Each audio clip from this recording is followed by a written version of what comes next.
हाँ, शुरू करते हैं पीजीबीपी का अपना टॉपिक। कल वाले लेक्चर में लास्ट हमने वो साइंटिफिक रिसर्च वाले टॉपिक पे बात की थी, सेक्शन 35। उसमें मैंने आपको बताया था कि in house expenditure. Mic mute कर लो। आगे आगे बोल।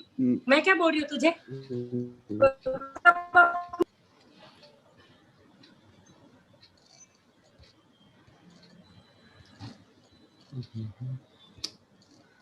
रुको।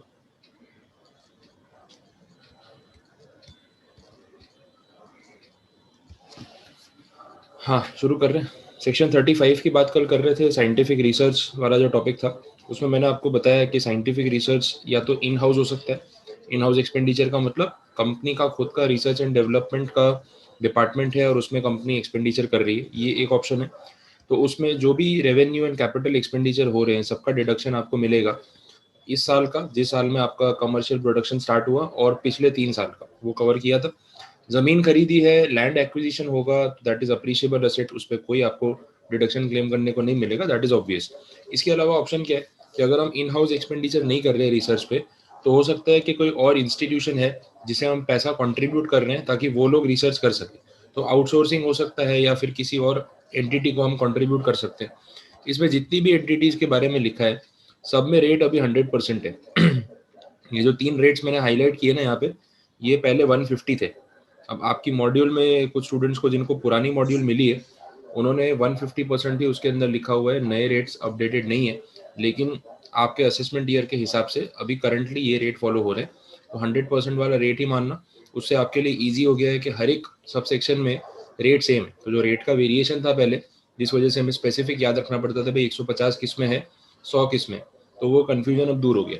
150 का मतलब ये था कि आप जितना खर्चा करते हो उससे ज़्यादा आपको डिडक्शन क्लेम करने को मिलता है। तो वैसे तो ये और बेनिफिशियल था, बट रेट वाइज याद रखने में हमें कन्फ्यूजन काफ़ी हो जाता था।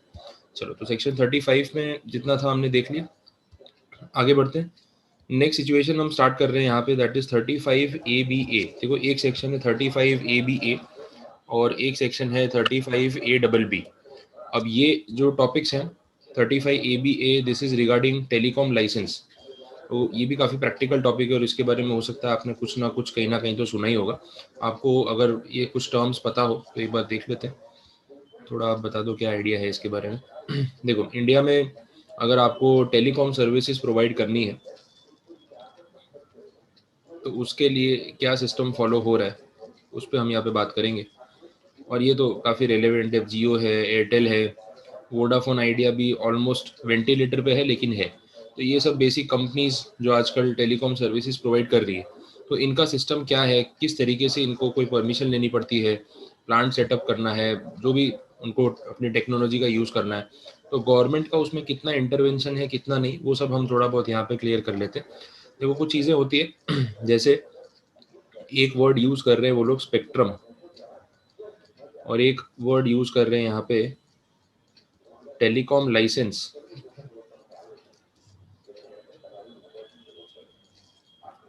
ठीक है, तो एक स्पेक्ट्रम है और दूसरा टेलीकॉम लाइसेंस है। तो सबसे पहले स्पेक्ट्रम की बात करते हैं कि स्पेक्ट्रम क्या होता है। आपने कभी ये वर्ड कहीं सुना है, स्पेक्ट्रम किसे बोलते हैं? सर F5 में वो इंग्लिश में आती थी, बीकॉम में एक बुक, उसका नाम स्पेक्ट्रम था ऐसा? सर स्पेक्ट्रम का मतलब होता है कि अपने जो भी टेलीकॉम कंपनीज है वो लोग सैटेलाइट खरीदते हैं, उनकी कई फ्रीक्वेंसी होती है, रेडिएशन जिसे फ्रीक्वेंसी रेडिएशन कहते हैं। तो वो अगर खरीदेगी, जिसके पास ज्यादा फ्रीक्वेंसी होगी उसका नेटवर्क इतना स्ट्रॉन्ग हो जाएगा, तो उस हिसाब से उसको स्पेक्ट्रम कहेंगे अपने। हाँ जेनिल, ऐसा कुछ लिखा था तुम्हारी बुक में या ये गलत बता रहा है, कुछ और था? करेक्ट कर दो यार। नहीं, हाँ यही था क्या, स्पेक्ट्रम? और किसी को कुछ ऐड ऑन करना है? नहीं सर, सिर्फ बुक का नाम स्पेक्ट्रम था। अच्छा, बुक का नाम स्पेक्ट्रम था, ठीक है। और किसी को कुछ ऐड ऑन करना है स्पेक्ट्रम का मीनिंग? सर जनरली जो स्पेक्ट्रम होता है वो रेनबो कलर्स से रिलेटेड कुछ होता है। तुम लोग तो एकदम जनरलाइज कर रहे हो यार, मैं टेलीकॉम स्पेक्ट्रम की बात कर रहा हूँ, वो रेनबो वाला पता है मुझे वो नहीं। और कुछ टेलीकॉम के रिलेटेड स्पेक्ट्रम वर्ड कहीं सुना है आपने, वो बताओ।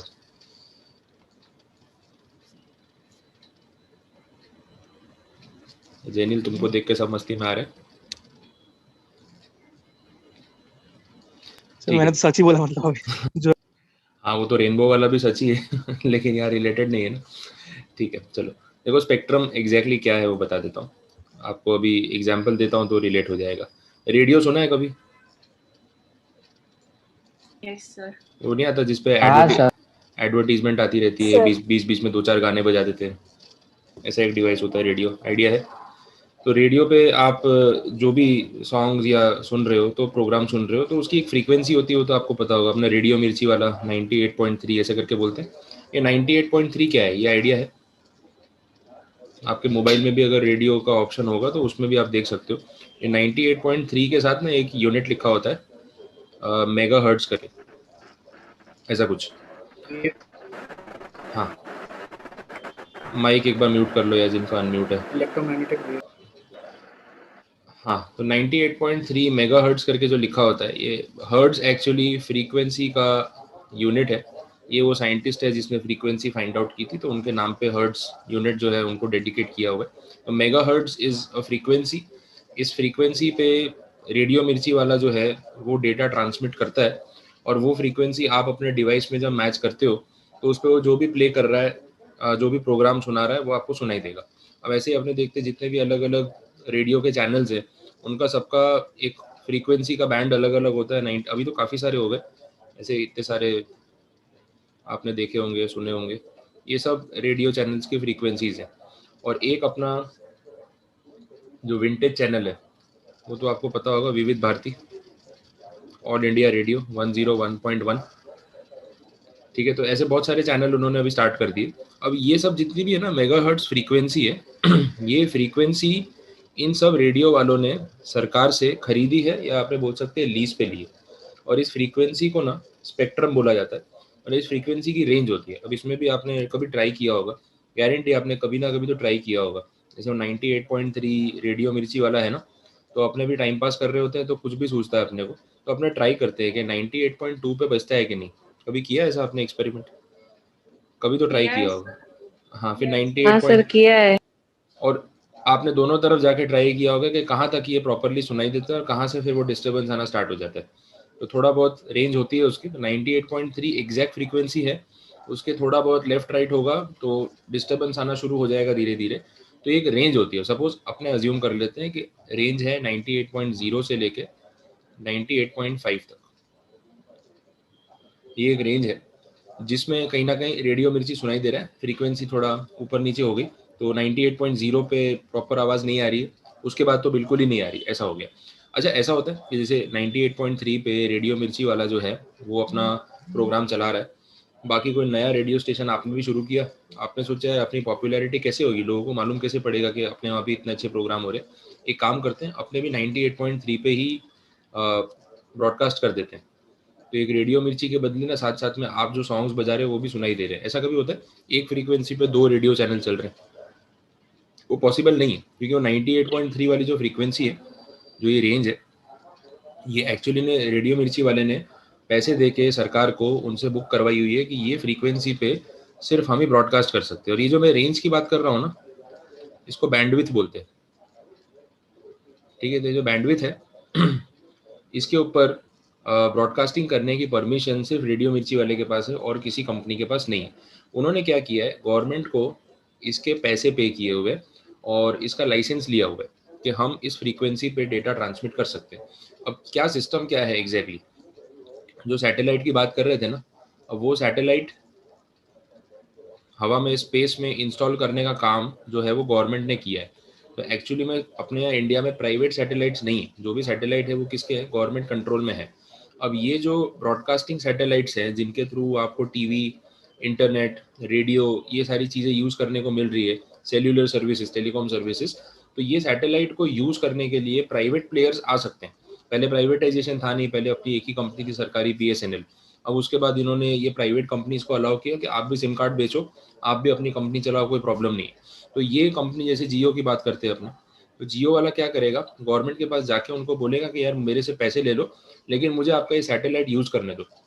बेच नहीं रहे उसको, ठीक है, लेकिन उसकी फ्रीक्वेंसी यूज करने दो किराए पे, मैं उसकी स्पेक्ट्रम फीस पे करने के लिए रेडी हूँ। आप फीस बता दो कितना चार्ज लगेगा कि मुझे अगर आपका ये सैटेलाइट यूज करना है अपने कस्टमर्स को इंडिया में सर्विस देने के लिए, तो उसके क्या चार्जेस लगेंगे।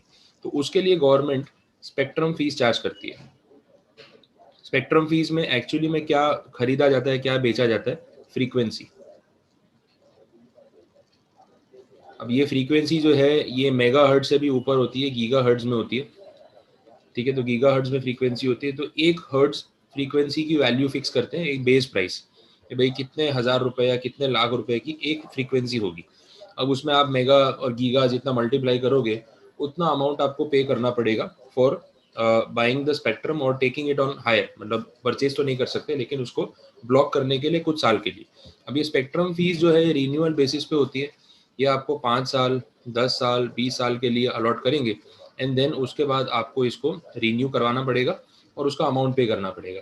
अब ये जो स्पेक्ट्रम खरीदा जाता है, जैसे अभी लेटेस्ट एग्जांपल में अपने बात करें 5G टेक्नोलॉजी आ रही है, तो इसमें 2 प्लेयर तो रेस में है ही, एयरटेल और जियो।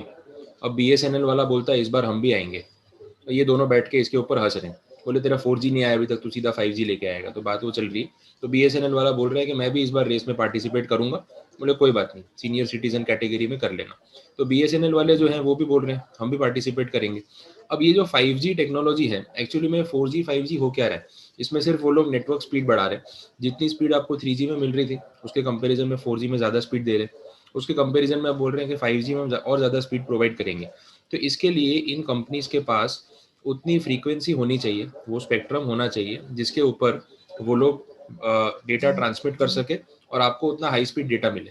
अब इसके लिए अब वापस गवर्नमेंट के पास जाएंगे, बोलेंगे हमें स्पेक्ट्रम में हिस्सा चाहिए, पैसे ले लो और हमें आपका सैटेलाइट यूज करने दो। गवर्नमेंट उनको यूज करने देगी। अब इसके लिए पता है क्या होता है, ऑक्शन होता है। सरकार के लिए तो फायदा ही है ना, उनका सैटेलाइट है, हर कंपनी को बिजनेस करना है, ऑक्शन करेंगे। अब इस ऑक्शन में एक बेस प्राइस होगा कि भाई पर हर्ट्ज ऑफ फ्रीक्वेंसी एक बेस प्राइस फिक्स करेंगे, वहां से बोली लगनी शुरू होगी। जो कंपनी ज्यादा बोली लगाएगी और ज्यादा पैसा देगी, सरकार पहले वो स्पेक्ट्रम उसको अलॉट करेगी हाई फ्रीक्वेंसी वाला। तो इस तरीके से बोली लगती है और इसका पैसा जो भी है, जो मनी जो अमाउंट जनरेट होगा वो सारा गवर्नमेंट के फंड में जाता है और कहीं ना कहीं कंट्री के लिए वो बेनिफिशियल होता है। अब ये जो स्पेक्ट्रम फीस होती है ये कोई छोटा मोटा अमाउंट नहीं है, ये कुछ इस रेंज में जाता है, 10,000 करोड़ 20,000 करोड़ इस रेंज में जाता है स्पेक्ट्रम का अमाउंट, क्योंकि एक फ्रीक्वेंसी का बेस प्राइस होगा 5,000 6,000 रुपए, but into mega hertz into giga hertz करेंगे ना तो वो मल्टीप्लाई बाई 1,000 10,000 ऐसे हो जाएगा, and total amount will go up to this range, some 1,000 crore rupees. अब इतना बड़ा अमाउंट कोई छोटा मोटा इन्वेस्टर या बिजनेसमैन तो नहीं इन्वेस्ट कर सकता है। आज अपने सोचे कि चलो अपने भी एक टेलीकॉम कंपनी स्टार्ट करते हैं, पॉसिबल ही नहीं, इतना अमाउंट कहाँ से लाओगे, बाकी सेटअप का खर्चा तो अलग है, स्पेक्ट्रम की फीस में आपका इतना पैसा जाने वाला है। तो ये बड़े प्लेयर्स के काम है, इसलिए अपने देखते हैं कि सारी बड़ी बड़ी कंपनीज ही इस फील्ड में इन्वॉल्व है। और यहाँ पे भी देख लेना कोई प्योर टेलीकॉम कंपनी नहीं है। एयरटेल वाला जो है उसके खुद के और इतने बिजनेसेस हैं जिसके बाद उसने एयरटेल स्टार्ट किया है। जियो तो आपको पता ही है, उसका तो हर बिजनेस जो पॉसिबल है सारा ही है। वोडाफोन आइडिया में इवन आइडिया जो है, Idea belongs to Birla group, तो बिरला ग्रुप के बाकी के बिजनेस हैं तभी वो ये आइडिया चला पा रहे हैं, अदरवाइज तो इसके बेसिस पे आपका कभी प्रॉफिट बनने वाला नहीं है, लॉस मेकिंग बिजनेस हो सकता है ये। तो ये जो स्पेक्ट्रम फीस है इसके लिए बोली लगती है, इसके लिए आपको पहले इतना पैसा पे करना है, फिर वो स्पेक्ट्रम आपको अलॉट होगा कुछ साल के लिए, देन आप उस फ्रीक्वेंसी पे इंटरनेट सेल्यूलर डेटा सर्विसेज जो भी प्रोवाइड करनी है वो आप कर सकते हो। यहाँ तक समझ आया? इस तरीके से हो रहा है। अब आपने वो सुना था ना 2G स्कैम 3G स्कैम, काफ़ी पॉपुलर हुआ। तो 2G स्कैम में अपने को पता तो नहीं है क्या हुआ, लेकिन ऐसा कुछ स्कैम हुआ था वो सुना है। तो स्कैम का तो आजकल चल ही रहा है ट्रेंड। तो 2G स्कैम वाला जो था उसमें एक्चुअली में ये स्पेक्ट्रम का ही स्कैम था। बेसिकली क्या किया उन्होंने, जो गवर्नमेंट और जो मिनिस्टर था उसने ये किया कि जो स्पेक्ट्रम का ऑक्शन होना चाहिए था वो ऑक्शन ना करके first come first serve basis पे जो पहले आया ना उसको स्पेक्ट्रम बांट दिया। तो इससे CAG वालों ने जब ऑडिटिंग किया तो उन्होंने ये चार्ज लगाया था कि ये ऑक्शन होता अगर प्रॉपरली और सही पैसा कंपनियों से निकलवाया जाता तो गवर्नमेंट के फंड में रिजर्व में ज़्यादा पैसे आते। तो वो जो अमाउंट वो लोग कोट कर रहे थे कि इतना स्कैम हुआ, उतना स्कैम हुआ, कुछ लाख करोड़ रुपीस का, वो जितना भी अमाउंट उन्होंने कोट किया था ना, that was the opportunity cost. जो पैसा सरकार कमा सकती थी उन्होंने नहीं कमाया, बिकॉज ऑक्शन हुआ नहीं। जो पहले आया जितना प्राइस उसने कोट किया उसको अलॉटमेंट कर दिया। ये उन्होंने एलिगेशन ऐसा लगाया कि मिनिस्टर ने पैसे ले लिए और फिर कंपनीज को ऑक्शन से बाहर करके बाहर ही सेटल कर दिया। तो गवर्नमेंट के फंड में पैसा कम आया लेकिन कंपनीज का प्राइवेटली फायदा हो गया। तो ये चीज सीएजी ने बोली कि भाई यहाँ पे स्कैम हुआ है और अगर प्रॉपर ऑक्शन होता तो पैसे ज्यादा आते। एक चार्ज उन्होंने और लगाया, जब वो ऑक्शन हुआ तो कुछ 2000 आई गेस 9-10 का केस था जहाँ तक मुझे ध्यान है, जिस ईयर का केस था, अच्छा जिस साल में ऑक्शन हुआ, तो उस साल का बेस प्राइस जो होना चाहिए था बुक्स के हिसाब से, वो बेस प्राइस उन्होंने यूज नहीं किया। उन्होंने क्या किया, रेट्रोस्पेक्टिवली जाके 2001-2 का बेस प्राइस यूज किया। कब? 2009 में। और उस बेस प्राइस के बेसिस पे सारी कंपनियों से पैसे ले लिए। तो ऑक्शन प्रॉपरली नहीं करवाया, बेस प्राइस गलत ले लिया, सस्ते रेट में उनको स्पेक्ट्रम दे दिया जबकि उससे ज्यादा पैसे जनरेट हो सकते थे। तो गवर्नमेंट का रेवेन्यू लॉस हुआ। वो लॉस का अमाउंट स्कैम का अमाउंट बना। कोई चोरी नहीं हुई थी लेकिन सरकारी खजाने में उतना पैसा कम आया। That was the scam. Same चीज वो जो कोल स्कैम बोलते हैं अपने, ये कोल स्कैम में भी सेम आर्ग्यूमेंट था कि कोल की जो माइंस होती है, क्योंकि अपने कोल माइनिंग के बारे में भी इस चैप्टर में बात करने वाले। कोल माइनिंग में भी यही होता है कि माइंस सारी गवर्नमेंट के कंट्रोल में होती है, मालिक गवर्नमेंट है। ये लोग क्या करते हैं, प्राइवेट कंपनीज को अलॉटमेंट कर देते हैं कि भाई ये माइन जो है हम आपको अलॉट कर रहे हैं, आप हमें फिक्स रेंट दे दो, फिक्स पैसा दे दो, आप उस माइन में से जितना भी कोल एक्सट्रैक्ट करके बेच सकते हो अगले 5 साल में, 10 साल में, आप कर लेना। उस प्रॉफिट से हमें मतलब नहीं है लेकिन हमें अपना फिक्स रेवेन्यू चाहिए। तो सरकार इस तरीके से माइन का अलॉटमेंट कर देती है। वो अलॉटमेंट में भी उन्होंने प्रॉपर सिस्टम फॉलो ना करके अपनी फेवरेबल कंपनीज को अलॉटमेंट कर दिया। और जब सुप्रीम कोर्ट में मैटर गया, सुप्रीम कोर्ट ने बोला कि कुछ अराउंड 200 या 250 कंपनीज का अलॉटमेंट हुआ था, 250 के अराउंड अप्रॉक्स। उसमें से 200 कंपनीज को जो अलॉटमेंट हुआ वो सुप्रीम कोर्ट ने गलत माना। मतलब ऐसी कंपनीज को अलॉटमेंट किया जिनके पास माइनिंग सेक्टर में कोई एक्सपीरियंस नहीं है। और ये पॉलिटिशियंस ने क्या किया, इनके रिलेटिव्स के नाम पे कंपनीज बनाई, उनके उनसे टेंडर भरवाया और उनको अलॉटमेंट करा दिया। मतलब खुद की ही कंपनी स्टार्ट करके माइनिंग के कॉन्ट्रैक्ट ले लिए और उसके उस कंपनी को माइनिंग का कोई एक्सपीरियंस ही नहीं है। 6 महीने पहले कंपनी इनकॉर्पोरेट हुई विदाउट एनी एक्सपीरियंस और उनको अलॉटमेंट भी हो गया। तो सुप्रीम कोर्ट ने ऐसी कुछ 200 या 206 कंपनीज का अलॉटमेंट जो है कैंसिल करके री अलॉटमेंट करने का डिसीजन दिया था। और वहाँ पे भी उन्होंने बोला कि अगर ये चीज़ जो है प्रॉपरली फॉलो होती तो उसकी वजह से जो सरकार को रेवेन्यू मिलता, वो रेवेन्यू में अराउंड 1.76 लाख करोड़ रुपीस, इतना पैसा सरकारी फंड में एक्स्ट्रा आता। तो वो जो अमाउंट गवर्नमेंट का रेवेन्यू लॉस हो गया, ये अमाउंट बना वो कोल स्कैम की वैल्यू। जो कोल स्कैम हुआ उसमें इतना पैसा सरकार को नहीं मिला, इतना नुकसान हुआ। तो इस तरीके से वो लोग अमाउंट जो है वो कंसिडर करते। अब अपने जो स्पेक्ट्रम की बात कर रहे हैं उस पर आ जाते हैं वापस। तो एक चीज़ मैंने आपको बताई कि वो स्पेक्ट्रम या फ्रीक्वेंसी बैंडविड्थ जो भी आप बोलो जिसके ऊपर डेटा ट्रांसमिट होता है, उसका कितना चार्ज या उसका कितना कॉस्ट आपको लग रहा है, उसकी फीस कितनी। अब ये खर्चा टेलीकॉम कंपनी ने किया है तो वो उसका डिडक्शन तो मांगेंगे अपने बिजनेस में। 10,000 करोड़ का खर्चा है, डिडक्शन नहीं मांगेंगे तो कैसे चलेगा। तो इसके लिए जो सेक्शन है दैट इज सेक्शन 35ABA, जिसमें हम बात करने वाले हैं स्पेक्ट्रम फीस की। तो ये फर्स्ट प्रोविजन हो गया। दूसरा जो मैंने आपको बोला टेलीकॉम लाइसेंस। अब टेलीकॉम लाइसेंस और स्पेक्ट्रम फीस दोनों चीज़ें अलग अलग होती है, ये सेम नहीं। स्पेक्ट्रम मतलब वो टेक्निकल हो गया, फ्रीक्वेंसी हो गई, और टेलीकॉम लाइसेंस का मतलब परमिशन कि आप टेलीकॉम सर्विसेज इंडिया में प्रोवाइड कर सकते हो। तो सरकार वो परमिशन देने का पैसा अलग से लेती है। तो उसके जो चार्जेस या जो फीस ली गई है उसका डिडक्शन सेक्शन 35ABB में टेलीकॉम कंपनीज ले सकती है। तो ये बेसिक खर्चा उनको डिडक्शन में मिलेगा, बिकॉज ये स्पेक्ट्रम की फीस, लाइसेंस की फीस, ये सारा पैसा वो क्यों खर्च कर रहे हैं, ताकि बिजनेस चला सके, आपको सर्विसेज दे सके। और फिर ये अपने से तो लेते हैं, वसूल क्या करते ही ना। तो जो भी आप उनको पैसा दे रहे हो, जो पर मिनट कॉल चार्ज है या जो भी प्लान के चार्जेस है फिक्स जो वो आपसे ले रहे हैं, उसमें वो बेसिक 2 चीज़ें कवर करते हैं। एक होता है उनका ऑपरेटिंग कॉस्ट जो वैसे कम है, लेकिन उनका जो मेजर कॉस्ट है ना वो ये लाइसेंस वाला है। लाइसेंस और फीस ये इनका बहुत हेवी कॉस्ट है। तो इस बिजनेस में बोलता है ना, ऑपरेटिंग कॉस्ट जो है, ऑपरेटिंग एक्सपेंडिचर या ओपेक्स जो है वो बहुत कम है, लेकिन जो केपेक्स है, कैपिटल एक्सपेंडिचर है, वो बहुत हाई है, और ये रिकवर करते करते इनको बहुत टाइम लग जाता है, एंड दैट इज वाई वो आपसे चार्ज कर रहे हैं। तो ये चार्ज करने का रीजन उनका कैपिटल एक्सपेंडिचर ज़्यादा है, ऑपरेटिंग एक्सपेंडिचर कम। रिलायंस का आया था जियो, इन्होंने सेटअप किया, तो उसका कुछ cost around 2.5 lakh crore rupees. This is the project value of जियो।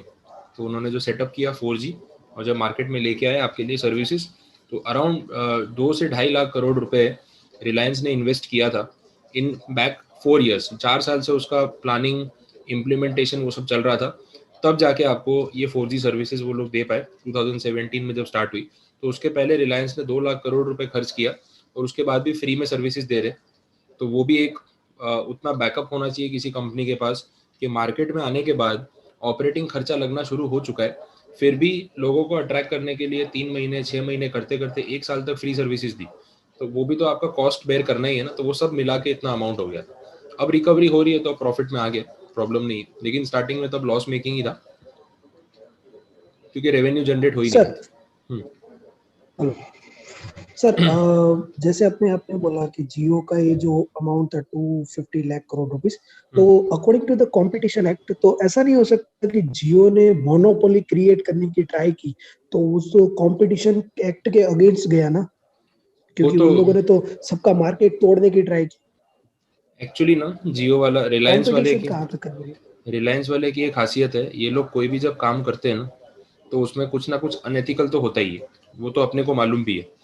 पर क्या है ना, अपना भी फायदा होता है तो अपने कुछ बोलते नहीं है। तो जियो वाला, रिलायंस वाला जो भी ऐसी स्कीम नहीं लेके आता है, उसमें कुछ ना कुछ अनएथिकल या इलीगल भी बोल सकते हो, वो करता तो है। लेकिन उसकी जो लीगल टीम है ना, वो बड़ी स्ट्रांग है। वो पहले ये करता है कि अपने लीगल ग्राउंड सिक्योर करता है कि जो मैं करने जा रहा हूँ, जैसे ही मैं free data, free SIM card launch करूंगा, तो उसको मालूम है कि ये एयरटेल, वोडाफोन, आइडिया, जो भी कंपनीज हैं, वो मेरे अगेंस्ट लीगल एक्शन लेने ही वाली है। अब वो कहाँ पे जाएंगी? तो telecom regulatory authority of India, इनके पास जाएंगी। तो अब ये अथॉरिटी हमारे खिलाफ क्या एक्शन ले सकती है? वो लोग चार्ज वही लगाने वाले कॉम्पिटिशन एक्ट का। तो competition commission of India, try, ये सब अथॉरिटीज को कंप्लेंट करेंगे कि ये एंटी कॉम्पिटिटिव है, मोनोपोली क्रिएट करने की कोशिश है, ये वो। तो इससे कैसे बचना है? तो लीगल लूप होल्स वो लोग बहुत अच्छे से ढूंढते हैं, और पहले से बैकअप तैयारी था कि जैसे ही ये लोग ट्राई में जाके कंप्लेंट करेंगे, सीसीआई में जाएंगे, हम अपने आप को डिफेंड कैसे करेंगे। तो इन्होंने बोला कि भाई ये तो एक फ्री स्कीम है, अब अपना सैंपल प्रोडक्ट तो कोई भी बांट सकता है। जब कोई कंपनी स्टार्ट करता है तो नए प्रोडक्ट को फ्री सैंपल की तरह क्यों बांटता है? ताकि पब्लिक उसको देखे, यूज करे, उनको प्रोडक्ट अच्छा लगे तो बार बार खरीदने हैं। तो हम कोई परमानेंटली फ्री नहीं दे रहे। पहले उसने बोला हम 3 मंथ्स के लिए ट्रायल बेसिस पे फ्री सर्विसेज दे रहे हैं। तो वहां पे टेक्निकली वो उनको गलत प्रूव नहीं कर पाए ये लोग, जियो को, और कहीं ना कहीं अलाउ करना पड़ा। तो पहले 3 मंथ्स हुआ, कंपनियों ने सोचा चलो 3 महीने के बाद तो हम कुछ कमा पाएंगे। फिर बोला मैं इस स्कीम को 3 महीने के लिए एक्सटेंड कर रहा हूँ। फिर बोला और 3 महीने के लिए एक्सटेंड कर रहा हूँ, फिर से कर दी, जो करना है कर लो। तो ऐसे करते करते पूरे 12 महीने फ्री डेटा दे दिया। वो ये टाइम खींच रहा था कि भाई ये 3 3 महीने मैं एक्सटेंड कर करके भले घाटे में जा रहा हूँ, लेकिन ये 12 महीने में बाकी कंपनियों की मैं हालत खराब कर दूंगा।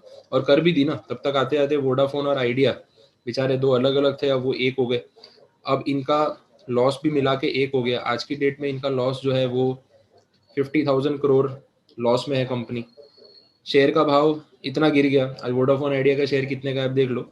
एक बालाजी वेफर का पैकेट खरीदो, एक वोडाफोन आइडिया का शेयर खरीदो, एक ही बात है, 10 रुपए की रेंज में चल रहा है। एक टाइम पे ये शेयर 3 रुपए का हो गया था, आज शेयर 10 रुपए, 9 रुपए, 12 रुपए, इस रेंज में चल रहा है। सर तो भी 2 रुपए होंगे। क्या हुआ? आवाज नहीं आ रही थी। ठीक है, तो ये शेयर के जो रेट है इतने हो गए।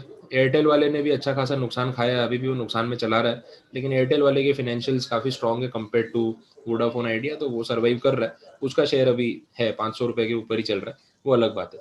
तो ये जो कंपनी है, इन्होंने जिस तरीके से प्लानिंग किया ना, लीगली वो पहले से सोच के चल रहे थे। एक मिनट, वापस डिस्कनेक्ट।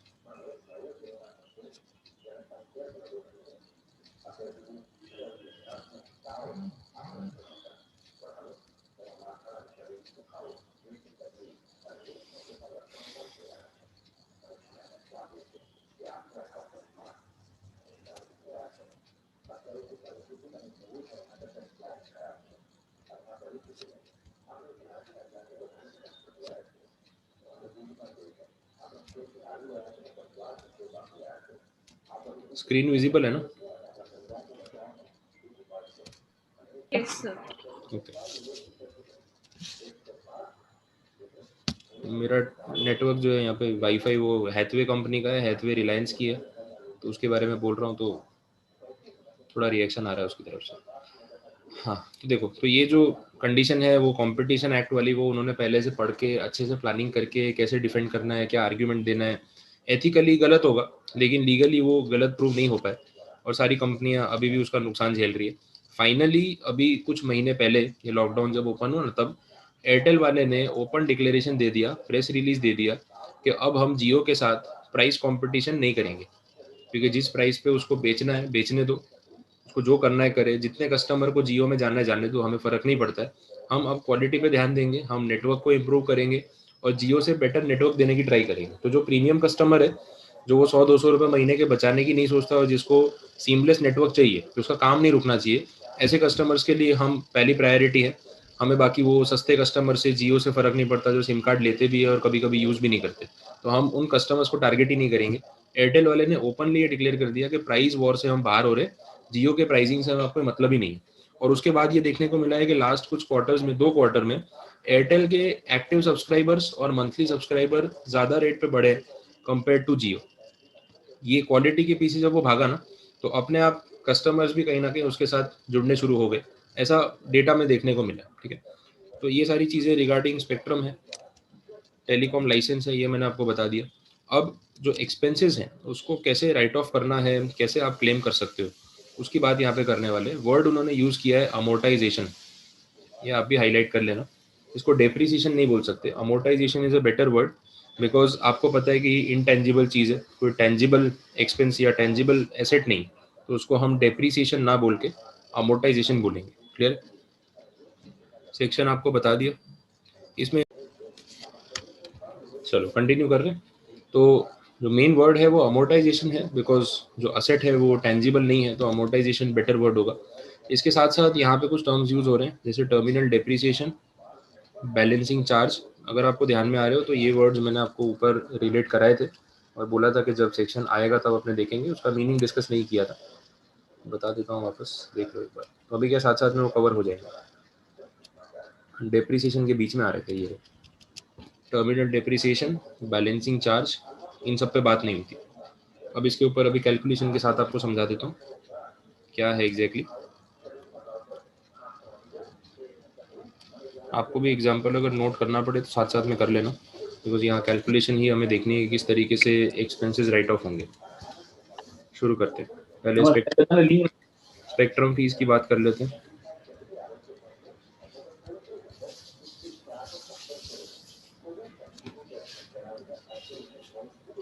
अब देखो, जो कैलकुलेशन मैं आपको 35AB में स्पेक्ट्रम फीस के नाम से बता रहा हूँ, वही सेम कैलकुलेशन 35ABB में भी रहेगा, कोई फ़र्क नहीं है। डिफरेंस सिर्फ ये है कि यहाँ पे स्पेक्ट्रम के लिए फ़ीस है और यहाँ पे जो टेलीकॉम लाइसेंस जो परमिशन लग रही है, उस परमिशन के लिए जो हम फीस पे कर रहे हैं उसका डिडक्शन मिल रहा है, बाकी कैलकुलेशन सेम। तो किसी एक सेक्शन के पॉइंट ऑफ व्यू से बात करें कोई फ़र्क नहीं पड़ेगा उससे। अब देखो, जो स्पेक्ट्रम फीस की बात कर रहे हैं या भले लाइसेंस की बात कर रहे हैं, तो इसमें एक ड्यूरेशन होती है, एक लाइसेंस या स्पेक्ट्रम की एक लाइफ होती है। सपोज अपने ऐसा अज्यूम कर लेते हैं कि 10 इयर्स की लाइफ है लाइसेंस की।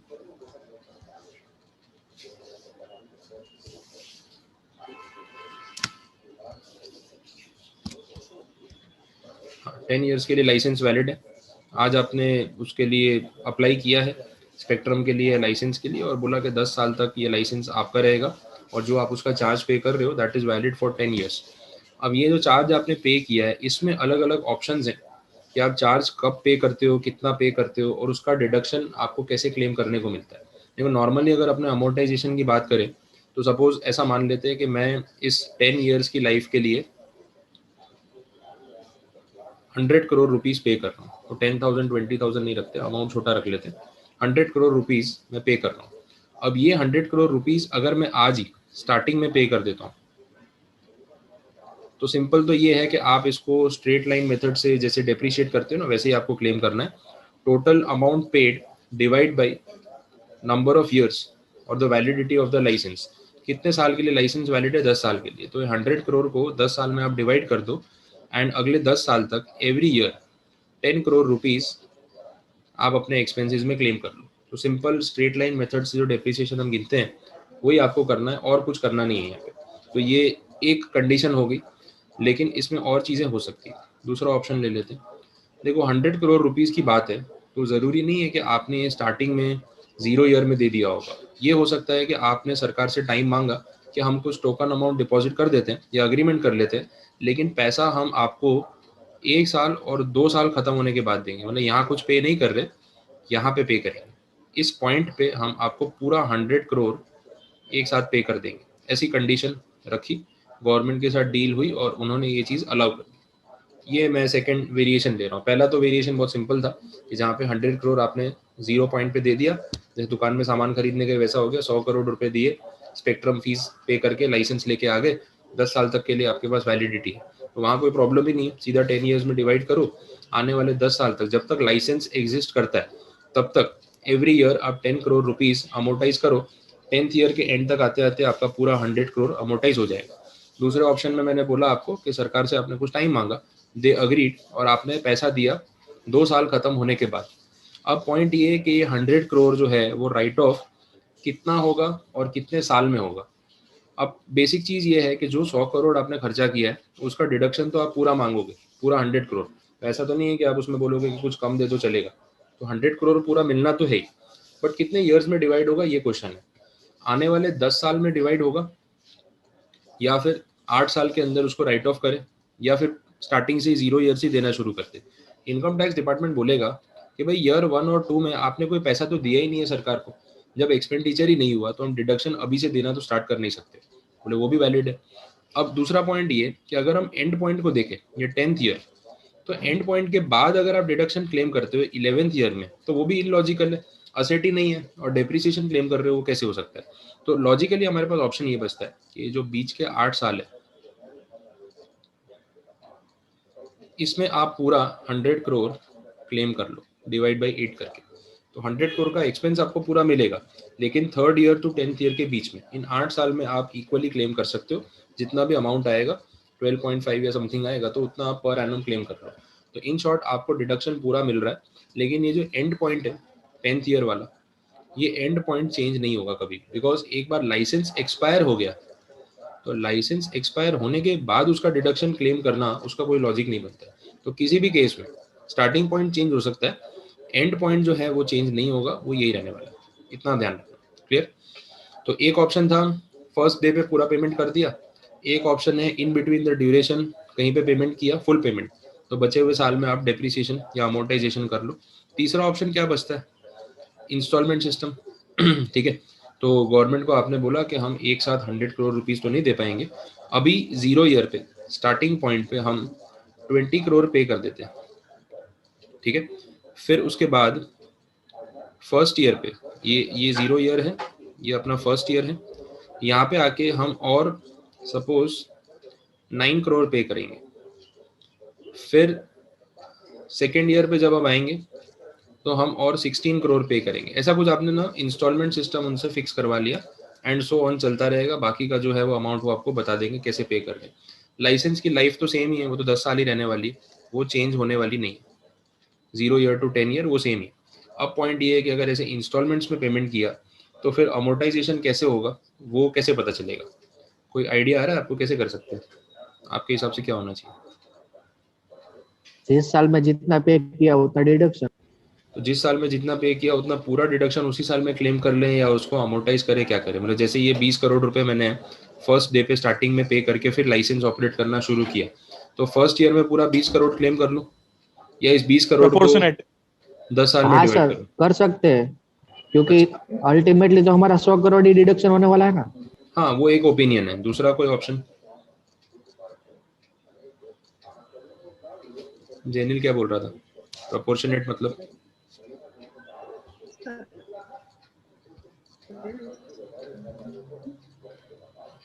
जितना दिया उतना डिडक्शन मत। हाँ, मतलब वही हो गया ना जो पारस ने बोला कि पूरा 20 करोड़ आप फर्स्ट ईयर में क्लेम कर लो, फिर आपने सेकेंड ईयर में 9 करोड़ पे किया तो वो क्लेम कर लो। ये एक ऑप्शन हो सकता है। दूसरा एक ऑप्शन पॉसिबल है, देखो अल्टीमेटली करना तो वही है जो एक्ट में वो लोग फाइनलाइज करेंगे, वो अपने हाथ में नहीं है। अब अगर आप 0 to 10 ईयर की बात कर रहे हो और आपने यहाँ पे फर्स्ट ईयर में 20 करोड़ रुपीस पे किया, अब सेक्शन में उन्होंने ऐसा सजेस्ट किया कि ये जो 20 करोड़ आपने पे किया है फर्स्ट ईयर में, इसका डिडक्शन आप पूरे 10 साल में डिवाइड करके इक्वली ले सकते हो, क्योंकि ये 0 पॉइंट पे हो गया था। तो इसके बाद यहाँ से लाइसेंस की लाइफ कितनी बाकी थी, पूरे 10 साल की। तो ये जो 20 करोड़ है इसका फायदा आपको अगले 10 साल तक मिलने वाला है। तो डेप्रीसिएशन होता है, एक साथ तो क्लेम होगा नहीं, तो उन्होंने बोला इसको डिवाइड कर लो, कितना आ रहा है 2 करोड़ रुपीस। तो ऐसे 2-2 करोड़ करके अगले 10 साल तक आप क्लेम कर लेना, अपने आप 20 करोड़ आपका पूरा क्लेम हो जाएगा। ये एक पॉइंट हो गया। अच्छा, दूसरा फिर फर्स्ट ईयर पे आके आपने और 9 करोड़ पे किए, इसके लिए भी वही सिस्टम।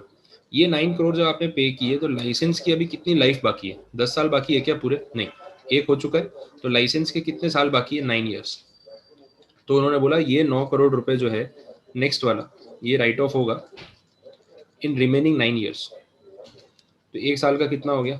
1 करोड़। तो आने वाले 9 साल तक ऐसे 1-1 करोड़ राइट ऑफ करेंगे, अपने आप पूरा 9 करोड़ राइट ऑफ हो जाएगा। फिर इसके बाद आगे यहाँ सेकेंड ईयर पे आपने 16 करोड़ पे किया, बचे हुए हैं 8 साल, तो ये भी हर साल 2-2 करोड़ क्लेम कर लेना। ऐसे करके आपको स्टेप वाइज कैलकुलेशन करना है। अभी आप बोलोगे सर फिर सेकेंड ईयर में अगर टोटल क्लेम देखने जाए तो ज़्यादा हो जाएगा ना, तो हो सकता है।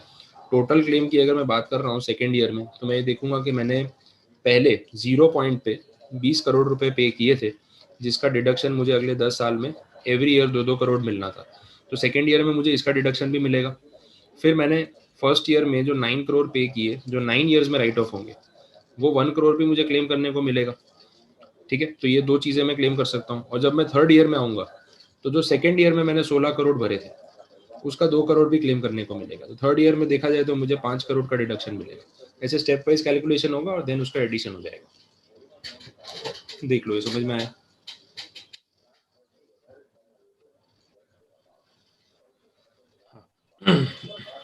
कुछ क्वेरी है तो बताओ।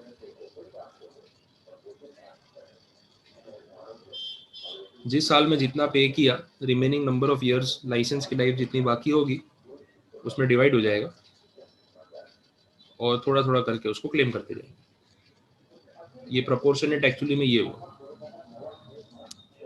सर पर हम जितना भरे उतना ही मतलब वापस डिडक्ट कर सकते हैं, तो मतलब इतना लेंथी कैलकुलेशन क्यों करना? वो लॉजिकल नहीं है। वो ठीक है आप बोल रहे हो, लेकिन वो 20 करोड़ रुपए जो आपने आज स्टार्टिंग में दिए हैं, वो 20 करोड़ का फायदा आपको सिर्फ एक साल के लिए मिलने वाला होता तो आप पूरा एक साल में क्लेम कर लेते, चलता। जैसे रेवेन्यू एक्सपेंडिचर में होता है कि अपने जो भी एक्सपेंसेस कर रहे हैं उसका बेनिफिट हमें उसी साल में मिल जाता है। लेकिन ये 20 करोड़ जो आपने पे किए, that is for a licence और a spectrum which is valid for next 10 years. तो उसका खर्चा भी 20 साल में क्लेम करो, एक साथ दे देंगे तो डिपार्टमेंट का भी तो नुकसान है ना, तो वो अलाउ क्यों करेंगे? फिर आपने 9 करोड़ पे किया, अब उसका फायदा आपको अगले 9 साल तक मिलने वाला है ना, तो 9 ईयर्स में राइट ऑफ करो। तो वो डेप्रिसिएशन का जो बेसिक कंसेप्ट है ना, वो लोग वही लगा रहे हैं। तो बोल रहे हैं आपको कैलकुलेशन अगर ऐसे लेंथी लग रहा है, वो अपनी बात है, वो अलग है। लेकिन डिपार्टमेंट इतना सारा डेप्री आपको एक ही साल में दे देगा तो उसमें उनका भी तो नुकसान है। उस साल उनको टैक्स की कोई कमाई नहीं होगी, तो रेवेन्यू उनका भी तो जाएगा। तो इसलिए उन्होंने बोला कि प्रोपोर्शनेट आपको क्लेम करना पड़ेगा। तो कैलकुलेशन करने के अलावा अपने पास और कोई ऑप्शन नहीं, ये पॉइंट है। बोलो, कोई क्वेरी किसी को? कुछ नहीं समझ आया? सर मतलब अभी जो इनिशियल पेमेंट के लिए क्लेम हुआ 2 करोड़, तो जब वो फर्स्ट इंस्टॉलमेंट मतलब क्लेम करेंगे 1 करोड़, उसके साथ 2 करोड़ भी क्लेम मतलब फर्स्ट पेमेंट का करना साथ में ही होगा ना? हाँ, ईयर वाइज होगा ना। जिस ईयर में आप हो उस ईयर तक आपने जितना पेमेंट कर दिया उतना आप क्लेम कर लो। जैसे मैंने थर्ड ईयर का एग्जांपल लिया यहाँ पे, भाई 0 ईयर, 1 ईयर, ये फर्स्ट, ये सेकंड, ये थर्ड ईयर।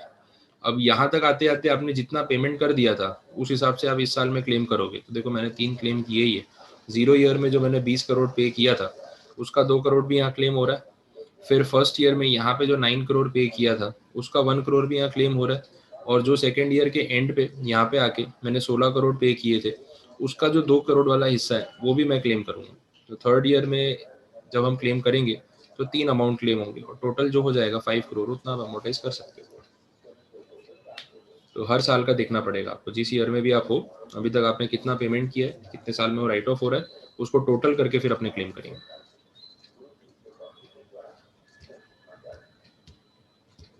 ठीक है, और कोई डाउट किसी का, कुछ नहीं क्लियर हुआ?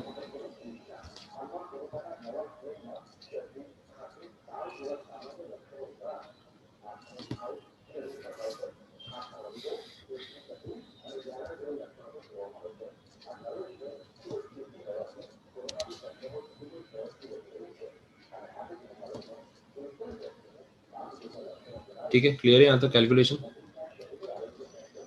ओके, तो मैंने आपको जैसे बोला कि स्पेक्ट्रम फीस बोलूँ या टेलीकॉम लाइसेंस, कैलकुलेशन ये रहने वाला है, उसमें चेंज आने वाला नहीं। और क्या पॉइंट है वो देख लेते हैं।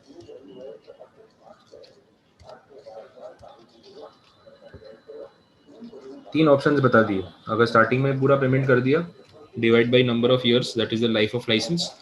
अगर लेट पेमेंट किया तो रिमेनिंग इयर्स। अगर आपने स्टेप वाइज पेमेंट किया तो स्टेप वाइज कैलकुलेशन। एक और पॉसिबिलिटी है, एमसीक्यू में आ सकती है, तो कॉम्बिनेशन ही बता रहा हूँ सारे, ये भी बता देता हूँ। एडवांस पेमेंट कर दिया तो क्या, जैसे लाइसेंस आपका ऑपरेशन में आ रहा है फ्रॉम AY 2021 या 21-22, यहाँ से आपका AY से लाइसेंस ऑपरेट होना स्टार्ट हो रहा है फॉर नेक्स्ट 10 ईयर्स, तो चलो वो तो क्लियर है। बट इसकी जब ऑक्शन एंड ऑल हो रही थी तो आपने एडवांस में पेमेंट कर दिया 1920 में, देखो 2 साल का गैप आ रहा है, मतलब यहाँ पे पेमेंट कर दिया बट लाइसेंस जो ऑपरेटिव होगा वो यहाँ से होगा। अब डिडक्शन मिलना कब से स्टार्ट होगा, AY 1920 से स्टार्ट हो जाएगा, या जिस साल में लाइसेंस ऑपरेट होना शुरू होगा उस साल में शुरू करके ऐसे 10 साल में राइट ऑफ करेंगे? ये भी एक क्वेश्चन आ सकता है। सेक्शन में क्लियर कर दिया है कि भाई डिडक्शन क्लेम करना है तो तब से ही करोगे ना जब से असेट आपके पास आई है। असेट ऑपरेटिव हुई है या एग्जिस्टेंस में आई है 21-22 में, तो आप पहले से कैसे डिडक्शन ले सकते हो? तो नो डाउट आपने पेमेंट पहले कर दिया है, लेकिन डिडक्शन आपको मिलना शुरू होगा AY 21-22 से। और कितने साल में मिलेगा? अगले 10 साल में, जब तक लाइसेंस वैलिड है तब तक उसमें आप क्लेम करो। तो एडवांस पेमेंट करने से डिडक्शन एडवांस में नहीं मिलता है। इन शॉर्ट पता है ओवरऑल इसका आउटकम क्या निकल रहा है? आउटकम ऐसा कुछ है, आप पहले ये नोट कर लो, फिर मैं आउटकम बता देता हूँ कैसे उसको जज करना है।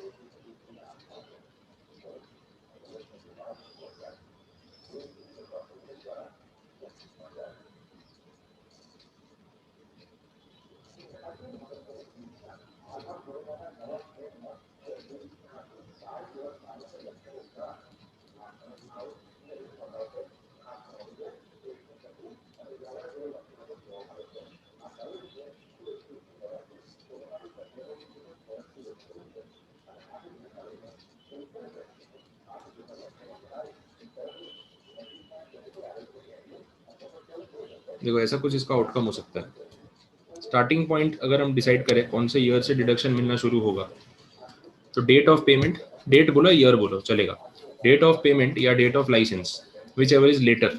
आप देख लो जितने मैंने केसेस बताए उसमें यही हो रहा है। अगर आपने एडवांस पेमेंट कर दिया, देख लो वो सारे कॉम्बिनेशन रिलेट करा देता हूँ। अगर आपने एडवांस पेमेंट कर दिया AY 1920 में, बट लाइसेंस ऑपरेट होगा 21-22 से, तो उन्होंने क्लियर बोला डिडक्शन यहाँ से मिलेगा, हो रहा है विच एवर इज लेटर। दूसरा ऑप्शन, लाइसेंस की डेट ये रखते हैं AY 2021, पेमेंट आप लेट कर रहे हो AY 23-24, अब बोलो डिडक्शन कब से मिलना शुरू होगा? जब पेमेंट करोगे तब से, तो फिर वहाँ पे ये सिलेक्ट हो जाएगा, तो ये भी क्लियर हो गया। और एंड पॉइंट फिक्स है।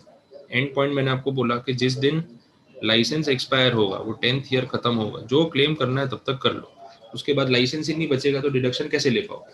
तो एंड पॉइंट इज फिक्स्ड।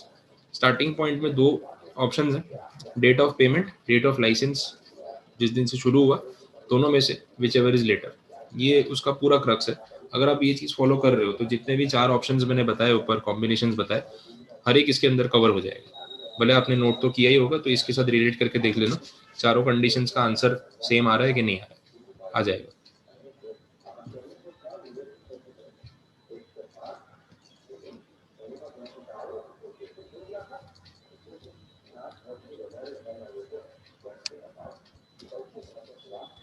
ठीक है, चलो ये कंडीशन हो गई। और कुछ बचा है इसमें? अच्छा, अब बात हो रही है ये टर्मिनल डेप्रिसिएशन, बैलेंसिंग चार्ज, ये सब क्या होता है ये देख लेते हैं। बाकी के पॉइंट्स आ गए हैं। 35A B भी पूरा कवर हो गया। Profit and loss on sale, हाँ यही अब देखना है। ठीक है, इन 2 सेक्शंस का लास्ट फेज है, समझा देते हैं।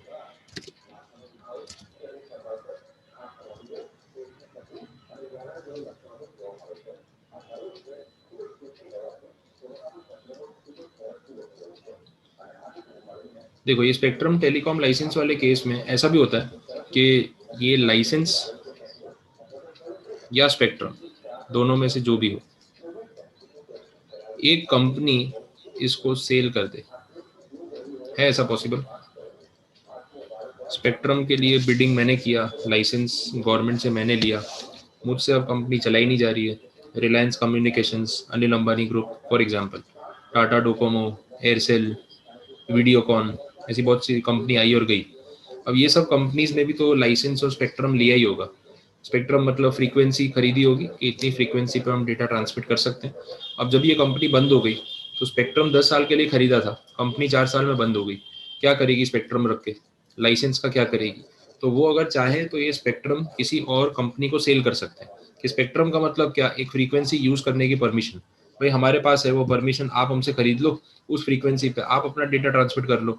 तो है तो वही 4G फ्रीक्वेंसी ही है, आपको भी यूज करने को मिल जाएगी, तो कोई रीजन में तो काम आएगी वो फ्रीक्वेंसी आपको। तो जियो वाले ने सोचा कि चलो मैं खरीद लेता हूँ इनसे स्पेक्ट्रम, डोकोमो, एयरसेल जो भी कंपनीज बंद हुई है मेरी वजह से ही बंद हुई है, तो स्पेक्ट्रम मैं ही ले लेता हूँ। तो ऐसा वो कर सकते हैं। अब ये स्पेक्ट्रम या लाइसेंस जब बेचा जाएगा तो उसमें प्रॉफिट या लॉस होने के पूरे चांसेस हैं।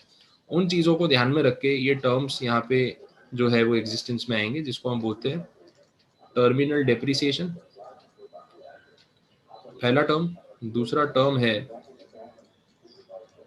बैलेंसिंग चार्ज, और तीसरा टर्म है that is called capital gain.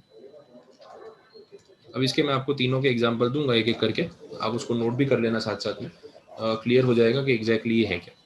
सबसे पहले अपने बात कर लेते हैं टर्मिनल डेप्रिसिएशन वाले केस की। बड़ा इजी है ये। टर्मिनल डेप्रिसिएशन में एग्जांपल फ्रेम करता हूँ। लाइसेंस है, टेलीकॉम लाइसेंस या स्पेक्ट्रम, उसकी जो लाइफ है वो 10 ईयर्स है।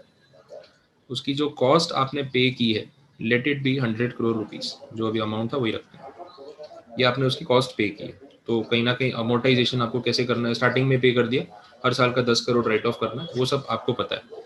आपने इसको यूज किया फॉर 4 ईयर्स, ठीक है। तो आज इसकी कुछ WDV होगी, हर साल थोड़ा थोड़ा अमोर्टाइज करने के बाद WDV कितनी होगी? 60 लाख। ज्यादा अमोर्टाइज कर दिया, 60 करोड़। हाँ, तो 4 साल आपने इसको यूज किया, 4 साल का अमोर्टाइजेशन 10 करोड़ के हिसाब से कर दिया। आज इसकी WDV 60 करोड़ रुपीज है। अब मैं कंपनी बंद कर रहा हूँ, मैं ये स्पेक्ट्रम सेल कर रहा हूँ। अब सेल कितने पे करता हूँ उस पर डिपेंड करता है। नेगोशिएशन हुआ, सब कुछ डिसाइड किया, फाइनली डिसाइड हुआ कि ये 56 करोड़ में सेल होगा। और कितना पार्ट ऑफ लाइसेंस? 100%। तो ऐसा नहीं है कि मैं थोड़ा लाइसेंस अपने पास ही, थोड़ा स्पेक्ट्रम यूज कर रहा हूँ, बाकी का बेच रहा हूँ, प्रोपोर्शनेट सेल, ऐसा कुछ नहीं। कंपनी बंद कर रहा हूँ और जितना मेरे पास स्पेक्ट्रम लाइसेंस जो भी अवेलेबल है पूरा 100% मैंने सेल कर दिया, आपकी कंपनी को बेच दिया। अब 60 करोड़ रुपीज उसकी वैल्यू थी और 56 करोड़ में डील हुई है, उससे ज्यादा मैं आपसे चार्ज नहीं कर पाया, आपने पे ही नहीं किया। तो नेगोशिएशन पे है ये सब चीजें, तो फाइनली इतना पोर्शन आया। अब पॉइंट ये है कि यहाँ पे आप बोलोगे सर ये तो लॉस हो गया ना 4 करोड़ रुपए का।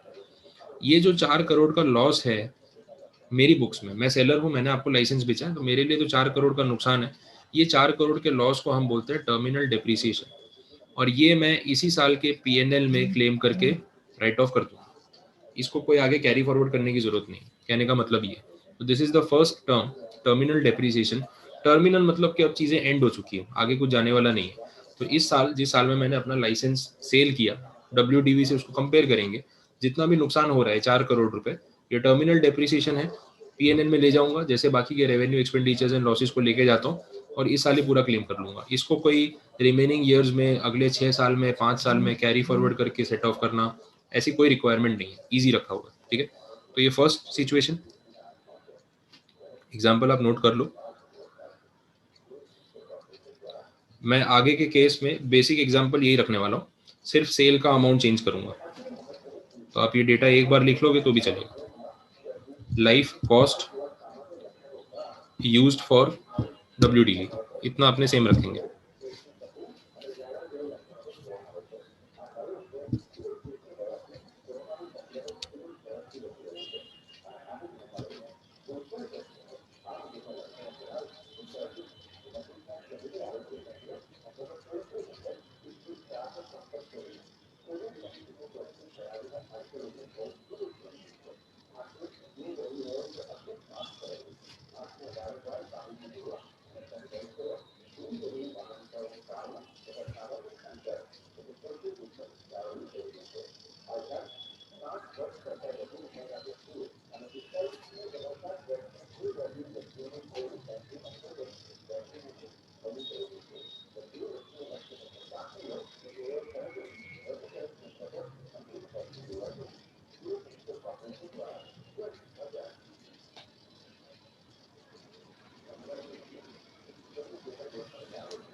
ठीक है, डन, नोट कर लिया। इसमें कोई डाउट है टर्मिनल डेप्रिसिएशन में किसी का कुछ नहीं क्लियर हुआ?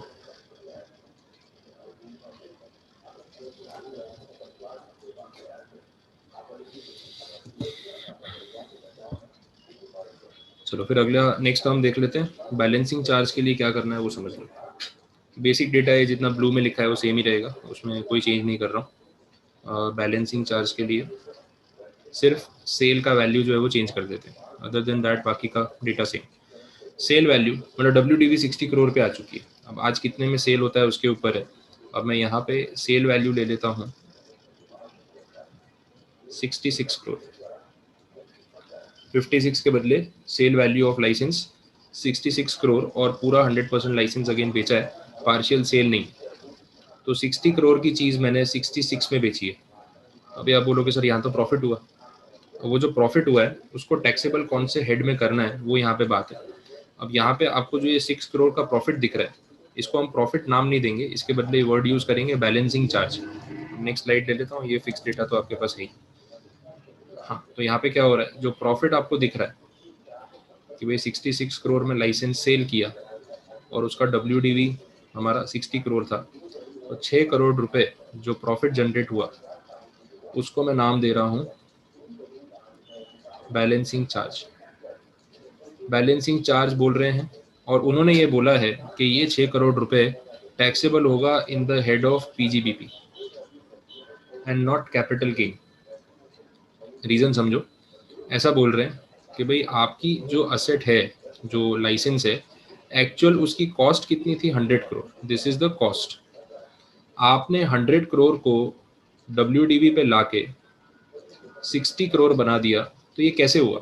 आपने क्या किया, हर साल PNL में 10-10 करोड़ रुपए डेबिट किया, ठीक है, डेप्री के नाम पे या अमोर्टाइजेशन के नाम पे, और ये करते करते आप 100 करोड़ की चीज़ को 60 पे लेके आ गए, जबकि एक्चुअल हिस्टोरिकल कॉस्ट अगर हम बोले तो वो तो 100 करोड़ है। तो अब ये बोल रहे हैं कि अगर आप 6 करोड़ का प्रॉफिट गिन रहे हो विथ रिस्पेक्ट टू 60 करोड़, आप सामने गिन रहे हो कि भाई 6 करोड़ रुपए प्रॉफिट है, तो जब आपने ये एक्सपेंस को PNL में डेबिट किया और PGBP में क्लेम किया, तो उसकी वजह से सामने जितना भी प्रॉफिट दिख रहा है वो भी आपको PGBP में PNL में क्लेम करना चाहिए। इसको बोलते हैं balancing charge, matching concept, expense के सामने इनकम, इसको हम क्या बोलेंगे, that is called balancing charge. Balancing मतलब डेबिट जितना किया उसके सामने जितना क्रेडिट हो सकता है पहले करो, तो ये आपको क्रेडिट साइड पे लिखना पड़ेगा PNL में, और ये टैक्सेबल होगा PGBP में। ये उन्होंने सजेस्ट किया हुआ है, ये मेरी तरफ से नहीं है, बैलेंसिंग चार्ज का कंसेप्ट ही यही है। अब इसके साथ जब मैं आपको तीसरा एग्जाम्पल दूंगा तो बाकी चीज़ें भी जो अभी डाउट आ रही है वो क्लियर हो जाएंगी। तीसरा एग्जाम्पल में ऐसे ले लेते हैं, सेल वैल्यू बढ़ा देता हूँ, बाकी डेटा सेम है, 100 करोड़ 60 करोड़ वो सेम है, सेल वैल्यू कर देते हैं 107 करोड़। ये सेल वैल्यू मतलब लाइसेंस की हिस्टोरिकल कॉस्ट से भी ज़्यादा, बट आज की डेट में इसकी WDV है 60 करोड़। तो ऐसे देखा जाए तो आपको क्या दिख रहा है भाई, 47 करोड़ का सरप्लस है, 47 करोड़ प्रॉफिट है, ठीक है। तो ये 47 करोड़ टैक्सेबल कैसे होगा, कौन से हेड में होगा, अब मैं इसके ऊपर बात कर रहा हूँ, आप वो समझ लो। अपने इसको ऐसे देख लेते हैं कि भाई 100 करोड़ लाइसेंस की कॉस्ट थी, आज WDV पे आ गए 60 करोड़ पे, लेकिन लाइसेंस बिका 107 करोड़ में, मतलब कॉस्ट से भी ज़्यादा पैसा आ गया। टाइम के साथ चीज़ों की वैल्यू बढ़ भी सकती है, पॉसिबल है, तो ऐसा ज़रूरी नहीं है कि हमेशा नुकसान ही होगा। तो कहने का मतलब ये है कि यहाँ पे 60 करोड़ से, इसको थोड़ा प्रेजेंटेशन वैसे कर देता हूँ, 60 करोड़ से लेके 100 करोड़ एंड देन 100 से ऊपर 107 ऐसे रख लेते हैं, 60 100 107। अब ये बोल रहे हैं कि क्योंकि आपने WDV बना दी थी 60, बट एक्चुअल कॉस्ट जो है वो तो 100 थी, यहाँ से यहाँ तक आप कैसे गए, PNL में डेबिट कर करके डेप्रिसिएशन का अमाउंट वो 10-10 करोड़ हर साल, ऐसे करते करते आपने 100 को 60 बनाया। अब अगर आप बोल रहे हो कि 107 करोड़ में लाइसेंस सेल हुआ, तो ये जो पूरा 47 करोड़ का प्रॉफिट है उसमें से जो 40 करोड़ है, वो 40 करोड़ क्या होगा, वो होगा बैलेंसिंग चार्ज। सेम कंसेप्ट, क्योंकि आपने पीएनएल में 10-10 करोड़ करके 4 बार डेबिट किया था इतने साल में, पीजीबीपी में एक्सपेंस क्लेम किया था, तो अब जब आपका प्रॉफिट हुआ है तो पहले डब्ल्यूडीवी से लेके बुक वैल्यू या हिस्टोरिकल कॉस्ट तक का जितना भी प्रॉफिट होगा वो सारा प्रॉफिट आपको यहाँ पीएनएल में लिखना पड़ेगा, and that will be taxable under the head PGBP. सबसे पहले ये होगा। अच्छा, और भी कुछ प्रॉफिट हुआ है आपका 7 करोड़ का। अब ये जो 7 करोड़ का प्रॉफिट है वो इस हिस्से में है, over and above the original cost. अगर आप किसी भी असेट को कॉस्ट से ऊपर बेच रहे हो तो फिर उसको तो कैपिटल गेन की तरह ही ट्रीट करना पड़ेगा, बिकॉज जितना लगाया था उससे ज्यादा वापस आया। 100 लगाया था 107 वापस आया, तो ये जो 7 करोड़ है इसको हमें कहाँ टैक्सेबल करना पड़ेगा, कैपिटल गेन। ये इनका प्रिस्क्राइब पूरा प्रोसीजर है। तो ऐसे करके अपने तीनों टर्म्स समझ में आ गए आपको। टर्मिनल डेप्रिसिएशन, जब लॉस में आपने सेल किया हो तब। बैलेंसिंग चार्ज, उतना हिस्सा प्रॉफिट का जो डेप्रिसिएशन के सामने बैलेंस हो रहा हो।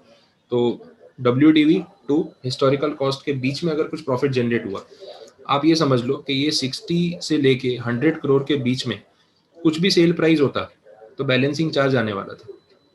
ये वाले गैप में मैंने 66 करोड़ में लाइसेंस बेचा था, 75 में बेचूं, 95 में बेचूं, 99 में, 100 में भी सेल करूं ना, तो भी ये जो पूरा गैप है ये फिलअप करने के लिए जितना भी प्रॉफिट कमाऊंगा वो सारा प्रॉफिट पीएनएल में सामने क्रेडिट होने वाला है और वो पीजीबीपी की इनकम माना जाएगा। तो अप टू 100 करोड़ मेरा सेल प्राइस कुछ भी होता वो प्रॉफिट पीजीबीपी में ही जाने वाला था। 100 से ऊपर अगर कुछ प्रॉफिट होता है तो फिर उसको हम कहाँ पे लेके जाएंगे, that will be covered in capital gain, ये फिक्स है। तो ये आपके 3 टर्म्स हो गए। कैपिटल गेन अपने अगले हेड में डिस्कस हो ही जाएगा, तो वहां पे हम देख लेंगे। तीनों में कोई क्वेरी है किसी को तो बताओ।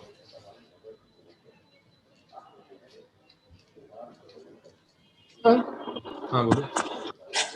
सर जो फर्स्ट केस में आपने बोला 4 करोड़ का लॉस है, तो उसमें अगर सामने प्रॉफिट नहीं होगा तो फिर सेट ऑफ और कैरी फॉरवर्ड भी तो हो सकता है ना नेक्स्ट ईयर। होने को तो बहुत कुछ हो सकता है, बट जो प्रिस्क्राइब किया आपने वही फॉलो करेंगे ना। वो बोल रहे हैं कि टर्मिनल डेप्रिसिएशन आप उसी साल पीएनएल में क्लेम कर लो तो कर लो। अच्छा, अगर आपका उस साल में बिजनेस में प्रॉफिट ही नहीं है, लॉस है, तो फिर कैरी फॉरवर्ड सेट ऑफ करो, कोई प्रॉब्लम नहीं। बट फर्स्ट प्रायोरिटी जो उन्होंने बोली कि सजेस्टेड क्या है, तो you should use it as terminal depreciation और उस साल पीएनएल में ले जाओ। अब पीएनएल में ले जाने के बाद अगर आपकी इनकम जो है वो बहुत कम है और उसके सामने ये सेट ऑफ ही नहीं हो पाया, तो that is the second step ना, कि वो हमारे पास फिर कोई चॉइस नहीं है कि हमें उसको कैरी फॉरवर्ड करना ही पड़ेगा। लेकिन अदरवाइज पहला ऑप्शन क्या रहेगा, पहला ऑप्शन कंपलसरीली यही है कि आप इस साल के पीएनएल में ले जाओ। कैरी फॉरवर्ड वैसे भी उसके बाद ही होता है। कैरी फॉरवर्ड कब होता है, जब अपने पीएनएल में लेके गए लेकिन इनकम इनफ नहीं थी, लॉसेस ज्यादा थे, नहीं सेट ऑफ हो गए, तो फिर वो कैरी फॉरवर्ड हुए। तो डायरेक्टली कैरी फॉरवर्ड तो होता नहीं, तो वो ऑब्वियस है कि नेक्स्ट स्टेप वही होना है। अगर इस साल सेट ऑफ नहीं हो पाया तो वो बराबर है। ठीक है, और कोई पॉइंट में डाउट?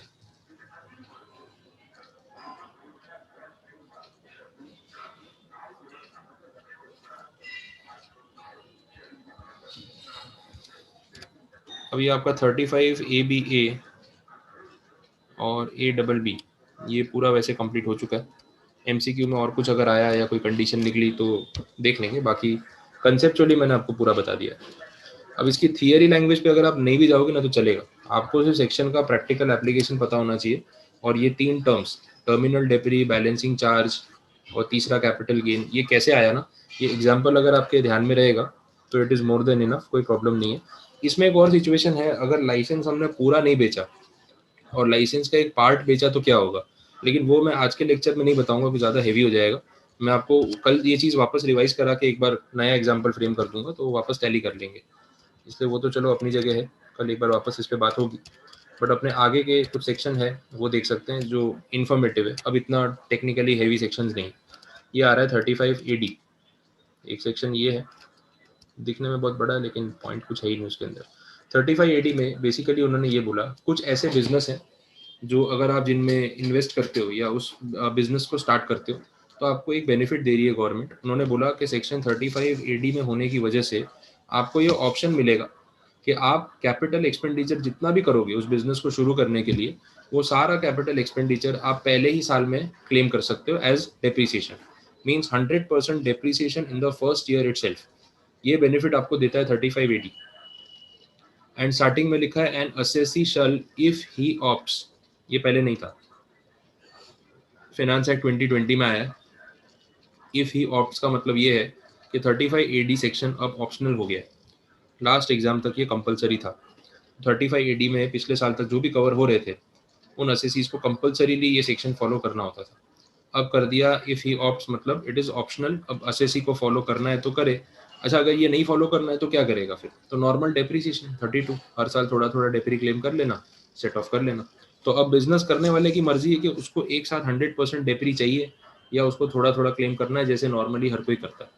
तो ये बिजनेसेस में अब it is at your own choice कि आपको क्या करना है। अब ये बिजनेस जो भी है उनकी लिस्ट यहाँ पे दे रखी है, ये आपको याद होनी चाहिए कि हाँ ये बिजनेस 35 AD में कवर होते हैं। कोल्ड चेन फैसिलिटी बोला है। कोल्ड चेन फैसिलिटी क्या होता है, आइडिया है? कभी सुना है आपने?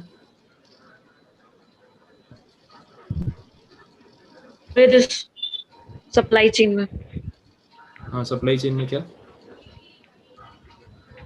स्टोरेज फैसिलिटीज जो पर्टिकुलर उस प्रोडक्ट के लिए जिनको वो टेम्परेचर में रखना जरूरी है। हाँ हाँ एग्जैक्टली। तो कोल्ड चेन फैसिलिटी मतलब वेयर हाउस और स्टोरेज या गोडाउन ही होता है, लेकिन टेम्परेचर कंट्रोल्ड होगा। तो जैसे ऐसे प्रोडक्ट्स है जिनको प्रॉपर टेम्परेचर पे रखना जरूरी है, अदरवाइज वो खराब हो जाएंगे। जैसे भी खाने पीने की चीज़ों में होता है, आइसक्रीम हो सकती है, आइसक्रीम बनाने वाली कंपनी है वो उसको स्टोर करेगी तो उनको एक प्रॉपर टेम्परेचर पे स्टोर करना पड़ेगा, अदरवाइज वो प्रोडक्ट पूरा वेस्ट हो जाएगा। तो जितना उन्होंने प्रोडक्शन किया वो काम ही नहीं आएगा। तो बेटर ये है कि उसको एक प्रॉपर टेम्परेचर पे स्टोर किया जाए। तो इसको अपने कोल्ड चेन फैसिलिटी बोल सकते हैं। इवन फ्रूट्स एंड वेजिटेबल्स को भी कोल्ड स्टोरेज में रखा जाता है, आइसक्रीम को रखा जाता है, बाकी पैकेज फूड जितने भी आते हैं खाने पीने की चीज़ें और भी जो पैकिंग में आती है, जैसे वो मटर नहीं आता है, फ्रोजन पीस या फिर पनीर आता है, ये सब चीज़ें जो अमूल के पैकेट में आता है, तो ये सब चीज़ों को एक प्रॉपर टेम्परेचर पर रखना ज़रूरी है। तो जब तक वो सेल नहीं होता उसको कोल्ड स्टोरेज में रखा जाएगा। तो अगर आपने कोल्ड स्टोरेज का वेयर हाउस सेटअप किया है और उसके लिए आप लोगों के गुड्स वहाँ पे रख रहे हो और उनसे रेंट चार्ज कर रहे हो, तो वो बिजनेस यहाँ कवर हो रहा है। Warehousing facility for agriculture produce, फिर natural gas, crude oil, petroleum की पाइपलाइन आपने सेटअप की है जो मतलब काफ़ी डिस्टेंस तक स्प्रेड है, तो एक सिटी से दूसरे सिटी तक ट्रांसपोर्टेशन के लिए पाइपलाइन सेटअप की है।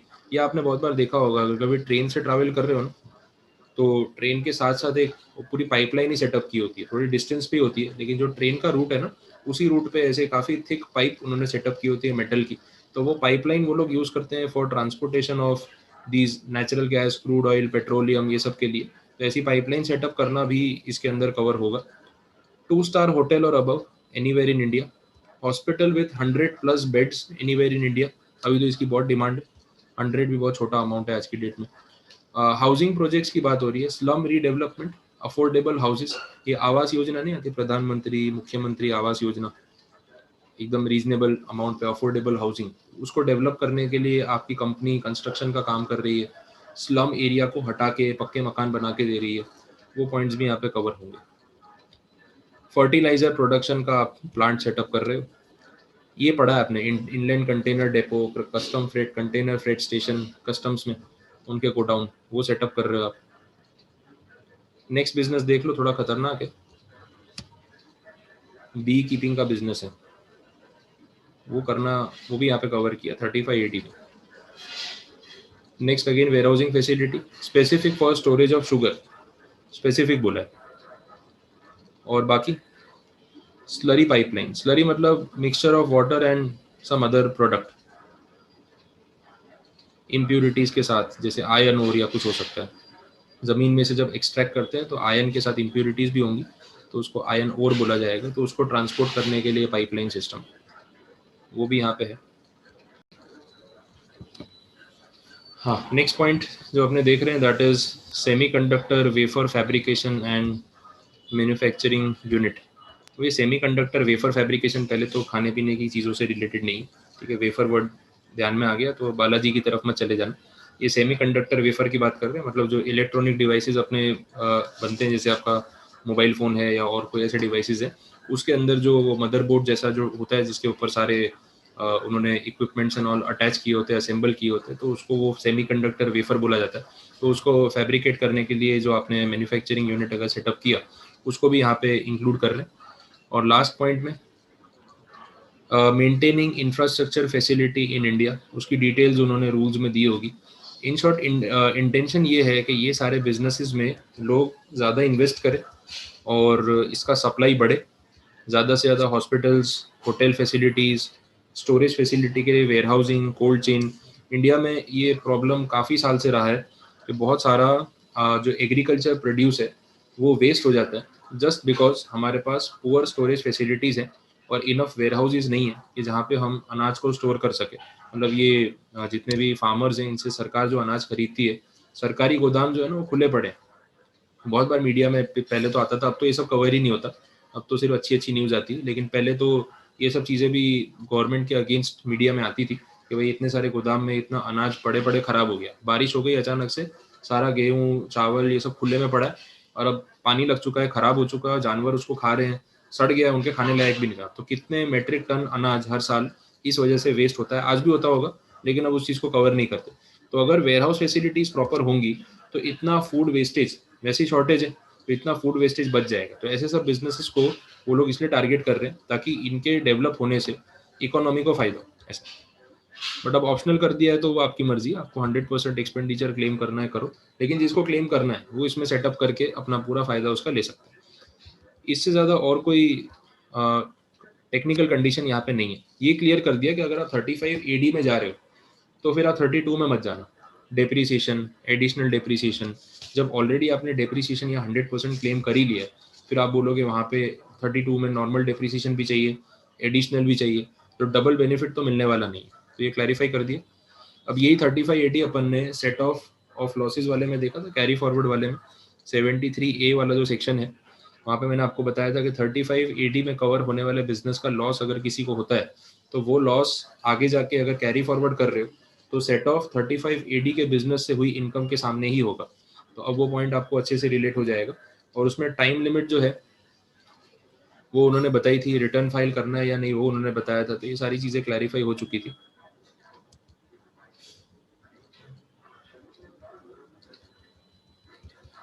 बाकी कंडीशंस में क्या बोला है, एक्सेप्शंस में वही है, ज़मीन और गुडविल। एक्विजिशन ऑफ लैंड होगा तो उसके एक्सपेंडिचर का यहाँ पे आपको डिडक्शन नहीं मिलेगा। गुडविल भी यहाँ पे कवर नहीं किया। गुडविल का पॉइंट मैं कैपिटल गेन में डिस्कस करवाऊंगा। उसमें होता है एक सेल्फ जनरेटेड गुडविल, एक होता है परचेज्ड गुडविल। तो यहाँ पे बात हो रही है सेल्फ जनरेटेड गुडविल की। सेल्फ जनरेटेड गुडविल की कोई कॉस्ट नहीं होती है, पहली चीज़ तो ये क्लियर है। अब जैसे मैं आपकी कंपनी, एक एग्जिस्टिंग कंपनी परचेज कर लेता हूँ, तो उस एग्जिस्टिंग कंपनी की जो मार्केट में गुडविल है, कस्टमर के माइंड में जो ब्रांडिंग है, उस ब्रांड का पैसा भी आप मुझसे मांगोगे कि सर आप हमारी कंपनी का नाम यूज करोगे ना आगे, तो उस नाम की वजह से भी तो कस्टमर आएंगे, तो उसका पैसा भी चाहिए। दैट इज अ गुडविल जो आपने खुद जनरेट की थी, लेकिन जब मैंने आपसे कंपनी खरीदी ना तो मैंने आपको उस गुडविल का पैसा दिया है। तो मेरे लिए वो गुडविल एक इंटेंजिबल असेट है जिसकी कुछ परचेज कॉस्ट है, कुछ परचेज वैल्यू है, तो मैं उसका डेप्रिसिएशन या अमोर्टाइजेशन क्लेम करूंगा। बट सपोज मैं मेरा एग्जाम्पल ले रहा हूँ, अब मैंने जैसे मैं आपको पढ़ा रहा हूँ, मेरे क्लासेस का मैंने नाम रखा है इग्नाइट एकेडमी, तो आज से 10 ईयर्स बैक जब मैंने शुरू किया था तब उसकी कोई गुडविल नहीं थी, कोई जानता भी नहीं था। लेकिन धीरे धीरे करके रिजल्ट्स के थ्रू और स्टूडेंट्स जब जुड़ते गए, तो अब आज की डेट में आप इग्नाइट एकेडमी बोलोगे तो शायद कुछ लोगों को पता होगा। वो जो गुडविल क्रिएट हुई है या जो भी उसकी रेपुटेशन क्रिएट हुई है, उसके लिए मैंने कोई पैसा खर्चा नहीं किया। ऐसा नहीं कि मैं हर साल उसके ऊपर एक्सपेंसेस कर रहा हूँ, कॉस्ट बेयर कर रहा हूँ, तो ब्रांड वैल्यू क्रिएट हो रही है। Brand value over the time create हुई है, तो अब उसके लिए मैंने तो कोई एक्सपेंडिचर स्पेशली किया नहीं, तो मेरे लिए ये गुडविल की जो वैल्यू है, कॉस्ट जो है, दैट इज जीरो। तो उसको हम बोलते हैं सेल्फ जनरेटेड गुडविल। तो सेल्फ जनरेटेड गुडविल की जब कोई कॉस्ट ही नहीं है तो उसका आप एक्सपेंडिचर क्या क्लेम करोगे, ये चीज़ होती है। तो यहाँ पे उसी गुडविल की बात हो रही है, उसका कोई डिडक्शन मिलेगा नहीं। अच्छा, 10,000 रुपये वाला पॉइंट तो अपने को पता है, तो वो मैं रिपीट नहीं भी करूँगा, चलेगा। और ये जो पॉइंट बोला है लास्ट में, इसको आप इम्पोर्टेंट मार्क कर लेना, लास्ट पॉइंट इम्पोर्टेंट है। मैं इजी लैंग्वेज में समझा देता हूँ, फिर आप रिलेट कर लो, कोई प्रॉब्लम नहीं आएगी। यहाँ पे ऐसा बोल रहे हैं कि अगर किसी पर्टिकुलर असेसी को 35 AD का डिडक्शन अलाउ किया गया था, बाद में पता चला कि उसने वो कंडीशंस फुलफिल नहीं की जो कंडीशन फुलफिल करनी चाहिए थी for claiming such deduction, and department क्या कर रहा है, उस डिडक्शन को रिवर्स कर रहा है। जो 35 AD आपने पूरा एक साथ क्लेम कर लिया था, डिपार्टमेंट बोल रहा है कि ये आपको मिलना नहीं चाहिए था, आपने क्लेम कर लिया, लेकिन अब हम आपके PNL में इसको रिवर्स करते हैं। तो 35 AD का मतलब क्या, आपने पूरा डेप्रिसिएशन क्लेम कर लिया था, डिपार्टमेंट बोलता है हम इसको रिवर्स करके जितना भी आपने डेप्रिसिएशन क्लेम किया था उसको पूरा रिवर्स कर रहे हैं PNL में। मतलब इस साल हम उसको आपकी इनकम बना रहे हैं, हिसाब बराबर हो जाएगा। तो एक बार आपने 35 AD क्लेम किया, हमने वो अमाउंट सामने रिवर्स कर दिया, हिसाब बराबर। लेकिन डिपार्टमेंट को आप भी ये बोल सकते हो कि ठीक है भाई 35 एडी आपने रिवर्स कर दिया, सपोज मैंने ईयर 1 में 35 एडी क्लेम किया था, डिपार्टमेंट ने इंक्वायरी की और ईयर 3 में आके उन्होंने बोला कि 35 एडी आपको नहीं मिलना चाहिए, हम रिवर्स कर रहे हैं और 35 एडी का इफेक्ट हटा रहे हैं। अब मैं बोलूँगा कि ठीक है आपने पूरा 35 एडी का इफेक्ट हटा दिया, सपोज मैंने 10 लाख रुपए क्लेम किए थे, आपने सामने 10 लाख रुपए क्रेडिट कर दिए और आपने बोल दिया 35 एडी नहीं मिलेगा, इट इज़ ओके। लेकिन अगर मैं ये 3 साल में नॉर्मल टेपरी क्लेम करता तो भी सेक्शन 32 के हिसाब से मुझे कुछ तो बेनिफिट मिलता, तो वो तो मिलना चाहिए ना कि आप पूरा ही रिवर्स कर दोगे। तो डिपार्टमेंट बोलेगा कि ठीक है आपका जो 32 के हिसाब से नॉर्मल टेपरी बनता था ईयर 1, 2 एंड 3 का, वो देने में हमें कोई ऑब्जेक्शन नहीं, वो तो कोई भी क्लेम कर सकता है। 35 एडी की कंडीशंस फुलफिल ना होने की वजह से हम उसको रिवर्स कर रहे हैं। मैं बोलूँगा फिर रुक जाओ, मैं एक बार गिन लेता हूँ, ईयर 1, 2 एंड 3 का मेरा नॉर्मल सेक्शन 32 का जो डेपरी है वो कितना होता है। सपोज मैंने वो गिना और वो आ रहा है 3 लाख रुपए, तो डिपार्टमेंट मुझे वो 3 लाख रुपए क्लेम करना अलाउ करेगा। ये पॉइंट है।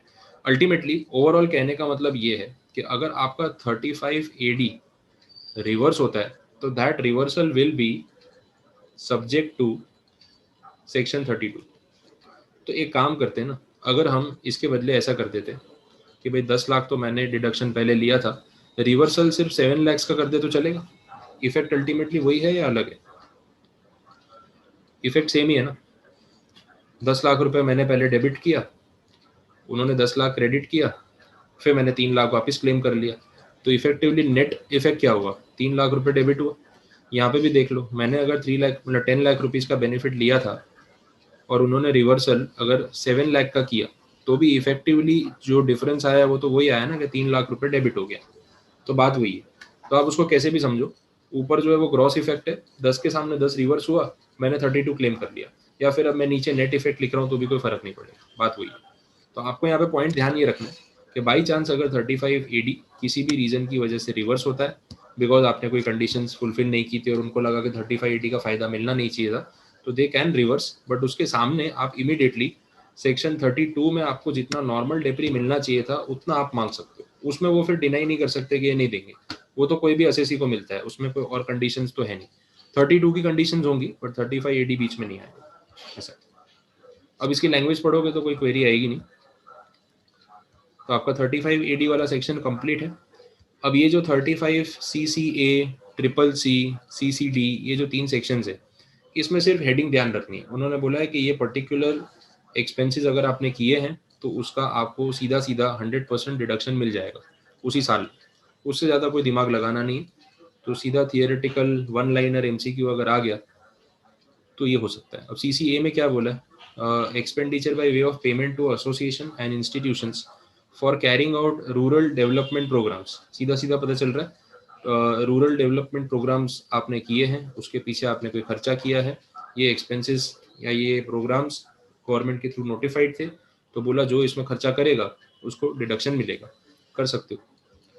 एग्रीकल्चर एक्सटेंशन प्रोजेक्ट्स, ये थोड़ा बता देता हूँ कि एग्जैक्टली इसमें है क्या। एग्रीकल्चर एक्सटेंशन प्रोजेक्ट्स में सरकार ने ये कोशिश की है कि एग्रीकल्चर को प्रमोट किया जाए और उसके लिए कुछ स्टेप्स लिए जाए, और कुछ स्टेप्स लिए भी है, ऐसा नहीं है कि बिल्कुल ही कुछ भी नहीं किया उन्होंने। अब एग्रीकल्चर एक्सटेंशन प्रोजेक्ट्स में APMC मार्केट सेट किया है, अपने यहाँ सूरत में भी है सहारा दरवाजा पे कृषि बाजार जो है, AC सरदार मार्केट जो बना है, APMC market, APMC board setup किया, APMC मार्केट सेटअप किए। इसके साथ साथ दूरदर्शन पे एक किसान टीवी करके शुरू किया है, मे भी आपको आइडिया हो इसके बारे में। एक टीवी चैनल स्टार्ट किया दूरदर्शन पे, उस पर पूरा दिन एग्रीकल्चर रिलेटेड प्रोग्राम्स चलते रहते हैं। अच्छा, बहुत सारे विलेजेस में इन्होंने ऐसे सेंटर्स सेटअप किए जहाँ पे एक टेलीविजन का अरेंजमेंट किया है, टीवी कनेक्शन का अरेंजमेंट किया है, तो गाँव में एक सेंटर सेटअप कर दिया। तो जो भी किसान है उनको अगर एग्रीकल्चर के रिगार्डिंग कुछ प्रोग्राम देखने के, कैसे वो उनको बेनिफिट कर सकते हैं, नई नई टेक्निक्स क्या है, आपको कौन सा फर्टिलाइजर यूज़ करना चाहिए, कौन सा नहीं, कौन से टाइम पे किस चीज़ की खेती करना ज़्यादा बेनिफिशियल होगा, तो वो सारी चीज़ें वो लोग ये किसान टीवी पे प्रोग्राम के थ्रू बताते हैं। टीवी पे प्रोग्राम चलते रहते हैं पूरा दिन, ये एक चीज़ है। हेल्पलाइन नंबर भी सेट किया हुआ है, आप एज अ फार्मर इस हेल्पलाइन नंबर पे फ़ोन करके उनको जो भी आपकी क्वेरी है आप पूछ सकते हो, वो आपको गाइड करेंगे। ये सारा जो काम कर रहे हैं टेक्नोलॉजी के रिगार्डिंग, वो लोग अवेयरनेस प्रोग्राम करते रहते हैं, विलेजेस में जाके सारे किसानों को इकट्ठा करेंगे, उनको समझाएंगे कि आप जो काम कर रहे हो उसमें ये मशीन्स का यूज़ करो, ये टेक्नोलॉजी को ऐसे यूज़ करो जिससे आपका एग्रीकल्चर प्रोड्यूस जल्दी रेडी होगा, इजीली आप उसको हार्वेस्ट कर पाओगे, आपका टाइम बचेगा, पैसों की बचत होगी, वो सब उनको समझा रहे। तो ये जितना भी काम हो रहा है ना, इसको बोलते हैं एग्रीकल्चर एक्सटेंशन प्रोजेक्ट, एग्रीकल्चर को डेवलप करने के लिए। तो इसके पीछे अगर आपने कुछ खर्चा किया है तो 100% जो है एक्सपेंडिचर आपको पहले ही साल में क्लेम करने को मिल सकता है। ठीक है, अब ये रेट पहले अलग थे, देखो यहाँ लिखा है with effect from AY 21-22 this deduction is restricted to 100%। पिछले साल डिडक्शन का रेट 100% से भी ज्यादा था। 35 CCD पे आ गए। स्किल डेवलपमेंट प्रोजेक्ट, जैसा नाम है वैसे पता चल ही रहा है, स्किल डेवलपमेंट के लिए जो भी इनिशिएटिव गवर्नमेंट ने लिया हुआ है वो उसमें आप कंट्रीब्यूट कर रहे हो, तो जितना खर्चा आपका हो रहा है आप पूरा डिडक्शन ले लो, तो 100% एक्सपेंडिचर क्लेम करने को मिलेगा। तो ये 3 डायरेक्ट पॉइंट्स थे। इसके बाद है 35D, ये ब्लॉक एंड कर लेते हैं, छोटा सा ही है। 35D वाले में प्रिलिमिनरी एक्सपेंसेस की बात हो रही है। ये सब चीज़ें आपने कहीं ना कहीं पढ़ी है तो आपको जल्दी रिलेट हो जाएंगी। प्रिलिमिनरी एक्सपेंसेस का मतलब क्या है, बिजनेस शुरू होने से पहले इनिशियल स्टेज पे जो कंपनीज का खर्चा होता है उसको यहाँ पे प्रिलिमिनरी एक्सपेंडिचर बोला जाता है। उसके नाम दे रखे हैं, इसमें एक्सपेंसेस में क्या क्या चीज़ें कवर होंगी वो बोला हुआ है। फिजिबिलिटी स्टडी, प्रोजेक्ट की रिपोर्ट, मार्केट सर्वे कर रहे हो आप कि भाई इस प्रोडक्ट को लोग कितना एक्सेप्ट करेंगे, क्या उनके रिव्यूज़ है, इंजीनियर से सर्विसेज ले रहे हैं प्लांट सेटअप के लिए, कंपनी रजिस्टर कर रहे हैं, drafting and printing of memorandum articles, legal fees, company secretaries, lawyers, chartered accountants, public issue निकाल रहे हो, IPO निकाल रहे हो फर्स्ट कंपनी का, डिबेंचर्स लॉन्च कर रहे हो, इन सब के अंदर जो आपका खर्चा हो रहा है। और भी एक्सपेंसेस हो सकते हैं जो CBDT ने आपको अलाउ किए हुए, इनको हम बोलते हैं प्रिलिमिनरी एक्सपेंडिचर। अब ये प्रिलिमिनरी एक्सपेंडिचर जो है वो आपको कैसे डिडक्शन के फॉर्म में मिलेंगे वो यहाँ पे बोला है। एक पॉइंट यहाँ पे बोल रहे थे, deduction is allowed to resident assessee who incurs preliminary expenditure before commencement of business और आफ्टर कमेंसमेंट फॉर एक्सटेंशन और setting up of a new unit. दोनों चीज़ें हैं, अगर आप न्यू बिजनेस सेटअप कर रहे हो तो उसमें भी आपको ये एक्सपेंसेस क्लेम करने को मिलेंगे, प्लस अगर आप एग्जिस्टिंग बिजनेस का एक्सपांशन कर रहे हो, उसमें कोई न्यू यूनिट सेटअप कर रहे हो, तो भी ये सेक्शन आपके लिए अवेलेबल है। तो दोनों जगह आपको फायदा मिल रहा है। डिडक्शन कितना मिलेगा वो समझ लो,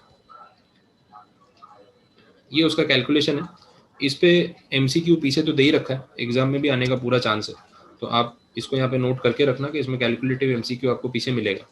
इसमें ये बोला है कि अगर आप इंडियन कंपनी हो तो आप कितना डिडक्शन क्लेम कर सकते हो, एक्चुअल एक्सपेंडिचर या फिर 5% ऑफ कॉस्ट ऑफ प्रोजेक्ट और 5% of capital employed which ever is less, और अगेन इन दोनों में से भी विच एवर इज लेस।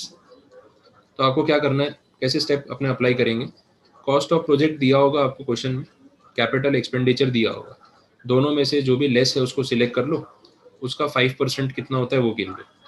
ठीक है, जो अमाउंट आया उस अमाउंट को कंपेयर करो एक्चुअल एक्सपेंसेस जो आपके हुए उसके साथ, इन दोनों में से भी again which ever is lower. मतलब इन शॉर्ट 3 लिमिट्स है, actual expenditure, 5% of cost of project, 5% of capital employed, तीनों में से which ever is less, that is the amount available और एलिजिबल फॉर डिडक्शन। पहली कंडीशन तो ये। ठीक है, यहाँ तक समझ आया। पर ये डिडक्शन आपको मिलेगा कैसे वो भी क्लियर कर देता हूँ। ये नीचे लिखा है first point, deduction is allowed in 5 equal instalments. मतलब एक साथ नहीं मिलेगा। सपोज ऐसा है कि आपका एलिजिबल डिडक्शन का अमाउंट आया 5 लाख रुपए, this is the eligible deduction, but ये आपको मिलेगा नेक्स्ट 5 ईयर्स में हर साल 1-1 लाख रुपए क्लेम करने को मिलेगा। अपने हाउस प्रॉपर्टी में नहीं कर रहे थे वो इंटरेस्ट वाला पॉइंट, कंस्ट्रक्शन पीरियड इंटरेस्ट, जितना एलिजिबल डिडक्शन है 5 साल में राइट ऑफ करो, सिमिलर कंसेप्ट है यहाँ पे भी। अब बताए MCQ में वो आपको क्या पूछते हैं उस बेसिस पे आपका आंसर आपको सिलेक्ट करना रहेगा। अगर वो पूछते हैं कि एलिजिबल अमाउंट ऑफ डिडक्शन या टोटल डिडक्शन कितना मिलेगा तो आपका आंसर होगा 5 लाख। लेकिन आपको MCQ में पूछेंगे कि how much deduction can be claimed in AY 21-22, तो फिर आंसर होगा 1 लाख। अब स्टूडेंट्स क्या करते हैं, ये MCQ आता है ना तो ये 5 इक्वल इंस्टॉलमेंट वाली कंडीशन भूल जाते हैं। हाँ 5 लाख आंसर आ गया, सीधा टिक कर दिया। आप पढ़ लो, अगर AY के बारे में पूछा है तो एक AY में पूरा 5 लाख नहीं मिलने वाला है, सिर्फ 1 लाख ही मिलेगा। ऑप्शन में 1 लाख होता है लेकिन अपना ध्यान ही नहीं जाता है, तो वो गलती नहीं होनी चाहिए, वो खास ध्यान रखना। अच्छा, फिर अदर रेसिडेंट के लिए वो इंडियन कंपनी थी। अदर रेसिडेंट में और इंडियन कंपनी में एक ही फर्क है, यहाँ कैपिटल एम्प्लॉयड वर्ड जो था ना, देखो यहाँ पे नहीं, गायब हो गया, बाकी का पूरा calculation same. 5% of cost of project, actual expenses which ever is less, जितना भी आया डिवाइड बाई 5, इससे ज्यादा और कुछ क्लेम नहीं होने वाला।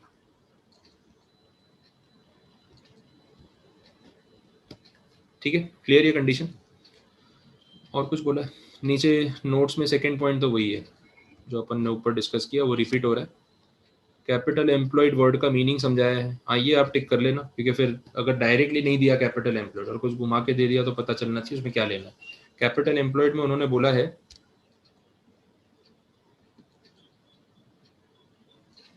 Share capital, debentures, long term borrowing, ये सब कुछ इसके अंदर कवर हो जाएगा। लॉन्ग टर्म बोरोइंग मतलब bank loans and all, financial institution से borrowings, and generally for more than 5 years। Reserves and surplus capital employed का पार्ट नहीं होगा, ये बताया। Reserves and surplus including security premium shall not be a part of capital employed. आपको अगर MCQ में सब कुछ अलग अलग दे दिया तो आपको पता चलना चाहिए क्या इंक्लूड करना है क्या नहीं करना है। तो reserves and surplus, security premium is not a part of capital employed for this calculation। हाँ, ऑडिट इज मैंडेटरी, वो तो होने ही वाला है। For the year in which such expenses incurred except company and cooperative society, मतलब उन लोगों को ऑडिट मैंडेटरी नहीं है ऐसा, पर ये बोलने की जरूरत ही नहीं थी। कंपनीज और कोऑपरेटिव सोसाइटीज के लिए तो एनीवे ऑडिट मैंडेटरी होता है, तो हर साल ही होता है, तो ठीक है, भले यहाँ पे रिक्वायरमेंट नहीं है, बट बाकी सेक्शंस या कंपनी लॉ के हिसाब से कंपनीज का ऑडिट मैंडेटरी होता ही है एवरी ईयर, तो वो वैसे भी ऑडिट होने ही वाले हैं, तो यहाँ नहीं भी बोलते कुछ तो फर्क नहीं पड़ता एक्चुअली। ठीक है, 35 डबल डी और DDA। डबल डी में बोला है अमालगमेशन और डीमर्जर हुआ है, ये इसके मीनिंग आपको पता है, कंपनी लॉ में आपने पढ़ रहे थे चैप्टर 12 में। दो कंपनीज मर्ज हो रही है, दैट इज अमालगमेशन। एक कंपनी में से स्प्लिट अप होकर दो अलग कंपनीज बन रही है, तो उसको बोल रहे हैं डीमर्जर। ये सब प्रोसेस में भी खर्चा होता होगा कंपनीज का, तो सिर्फ इंडियन कंपनीज को ये एक्सपेंसेस का डिडक्शन मिलता है। The only eligible assessees Indian company. जितना भी खर्चा होगा आप सीधा 5 साल में उसका डिडक्शन ले लो, और ये डिडक्शन किसको मिलेगा? The new entity. जो बंद हो गई उसको तो मिलेगा नहीं।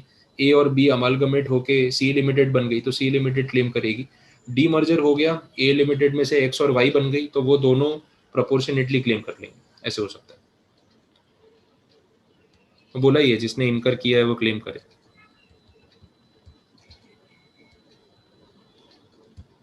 ठीक है, तो ये अमालगमेशन डीमर्जर, और इस ब्लॉक का लास्ट पॉइंट है 35E अलग है।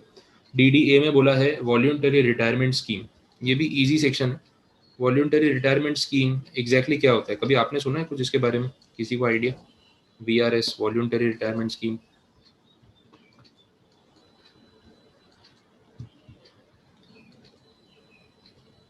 पॉपुलर सिस्टम है अपने यहाँ इंडिया में, इतना कोई नई बात नहीं है।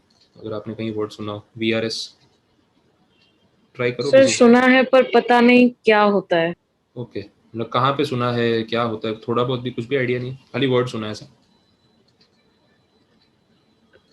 लाइक समथिंग सर, वो इंश्योरेंस टाइप होता है कि हम थोड़ा थोड़ा अमाउंट जो है वो डिपॉजिट करते रहो, आफ्टर रिटायरमेंट तो आपको वो पैसा मिलता रहेगा उसके अंदर से। तो लाइक पीएफ जैसा ही होता है, पीएफ तो डायरेक्टली आपको मिल जाता है, लेकिन तो उस तरह से आपको कंट्रीब्यूट करना रहता है, और बाद में आप जब रिटायर्ड होगे उसके बाद थोड़ा थोड़ा पैसा आपको मिलता रहेगा उस तरह से। वैसे वो स्कीम होती है, बट एग्जैक्टली उसको VRS नहीं बोलते। VRS is a different scheme. यहाँ पे वॉल्यूंटरी रिटायरमेंट की जो स्कीम है, ये क्यों एक ऑफर होता है, ठीक है, मैं इसको सिंपली आपको बता देता हूँ इसमें है क्या। तो VRS में बेसिकली क्या होता है कि जब एक कंपनी में जो स्टाफ है वो स्टाफ एजेड हो चुका है, मतलब 50+ एज का सपोज स्टाफ है, and they are near to retirement. तो रिटायरमेंट की एज कंपनी में 55 है, 56 है, 60 है, 58 है, कोई भी एक एज फिक्स होगी। अब जो स्टाफ है वो 50+ हो चुका है और 2-4 साल में रिटायरमेंट उनका ड्यू है और होने ही वाला है। तो अगर वो खुद रिजाइन नहीं करे या खुद रिटायरमेंट ना ले ले, तो वैसे भी उनकी एज की वजह से वो कुछ साल में रिटायर हो जाएंगे। अब कंपनीज को ना क्या होता है, जनरली एक डिलेमा होता है उनके माइंड में भी कि जो एक्सपीरियंस्ड एम्प्लॉय है, एजेड एम्प्लॉय है, उसका प्लस पॉइंट ये है उसका नॉलेज और एक्सपीरियंस। जो मार्केट उसने इतने साल देखा, जो कंपनी के साथ वो जुड़ा हुआ है, तो उसका एक्सपीरियंस वैल्यूएबल है। लेकिन उसके साथ जो उसकी एज की वजह से काम करने की जो एक स्पीड है, एफिशिएंसी है, उसमें जो कमी आ गई है, वो कंपनी के लिए ड्रॉबैक भी है। तो बहुत बार कंपनी क्या करती है, एक डिसीजन ले लेती है कि यार देखो आजकल यंग एम्प्लॉइज अच्छा वो एक्सपीरियंस बंदा है तो पैसे भी ज़्यादा ले रहा है, एज उसकी ज़्यादा है तो प्रमोट होते होते उसका पे स्केल भी बढ़ गया है, तो कंपनी के लिए कॉस्ट भी बढ़ जाता है, एफिशिएंसी कम हो जाती है। तो अगर वो ऐसे एम्प्लॉयज़ के साथ काम कर रही है जिनकी एज ज़्यादा है बट उनके वो एक्सपीरियंस का और नॉलेज का बहुत ज़्यादा फर्क नहीं पड़ रहा है, जो यंग स्टाफ आएगा उसको भी ट्रेनिंग दी जा सकती है एंड इट इज़ बेटर। तो कंपनी क्या करती है, लालच देती है ऐसे एम्प्लॉयज़ को, उनको बोलती है कि हम आपके लिए वॉल्यूंटरी रिटायरमेंट की एक स्कीम लेके आए। जिन लोगों को प्री मेच्योर या अर्ली रिटायरमेंट लेना है वो रिटायरमेंट ले लो, उसके बदले हम आपको कॉम्पनसेट करने के लिए रेडी है। तो अब वो कॉम्पनसेशन आपको लमसम चाहिए या कुछ साल तक पेंशन के फॉर्म में, जैसे आपने बोला भाई मंथली बेसिस पे चाहिए, वो आपकी मर्जी है, हम आपको इतना पैसा देंगे अगर आप अर्ली रिटायरमेंट ले रहे हो।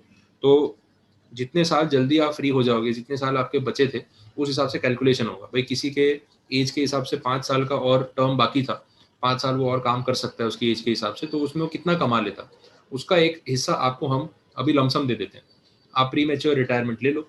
उसके बदले ये होगा, कंपनी नए एम्प्लॉय को रिक्रूट करेगी जो उसकी एज में यंग होगा, ज़्यादा एफिशिएंट होगा, फास्ट होगा, और फिर उसको ट्रेन करके वहाँ पे उसको सैलरी भी तो कम देनी पड़ेगी। एक फ्रेशर आएगा तो फ्रेशर को उतनी सैलरी नहीं देनी पड़ेगी जितनी एक एक्सपीरियंस्ड 50+ या 25 ईयर ओल्ड एम्प्लॉय को देनी पड़ती है।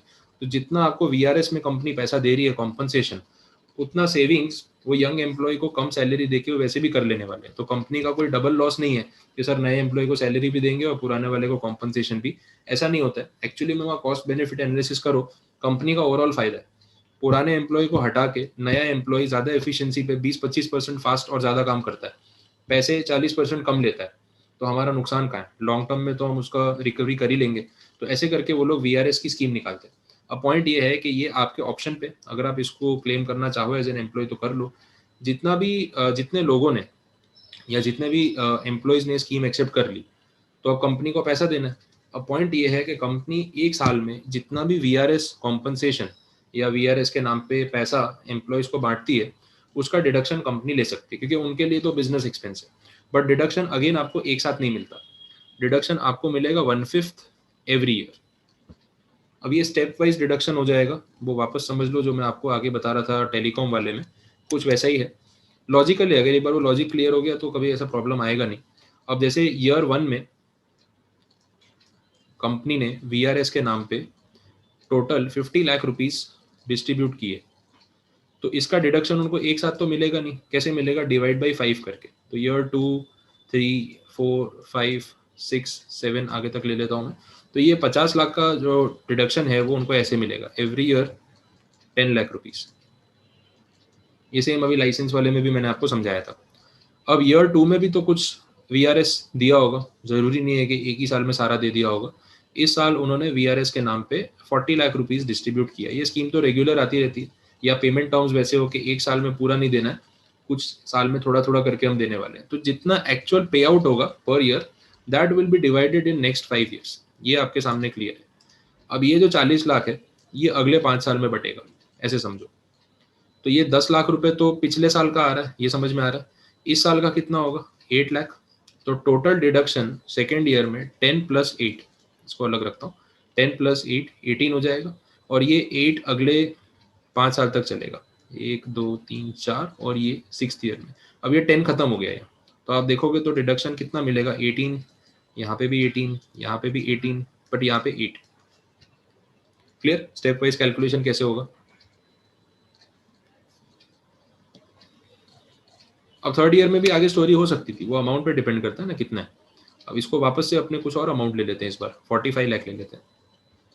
अब ये 45 डिस्ट्रीब्यूट हुआ है तो डिवाइड बाई 5 करके इस साल से और 9 लाख मिलना शुरू हो जाएगा, 4 और ये 5, ऐसे करके। अब थर्ड ईयर में देखोगे तो ये 27, यहाँ पे भी 27, यहाँ पे भी 27। अब यहाँ पे अगर ये 10 वाला खत्म हो गया तो हो सकता है कि 8 और 9 सिर्फ 17 हो, और यहाँ पे तो 8 भी खत्म हो गया तो यहाँ पे सिर्फ 9 हो। तो ऐसे हर साल का आपको कैलकुलेशन करना पड़ेगा, ऐसा। बोलो इसमें कोई कंफ्यूजन, कुछ नहीं समझ आया तो बताओ।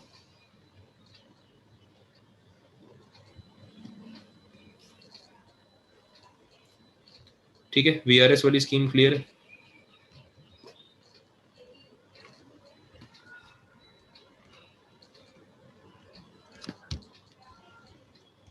बस इसके अलावा इसमें कुछ है नहीं, 35 DDA में इतना ही है।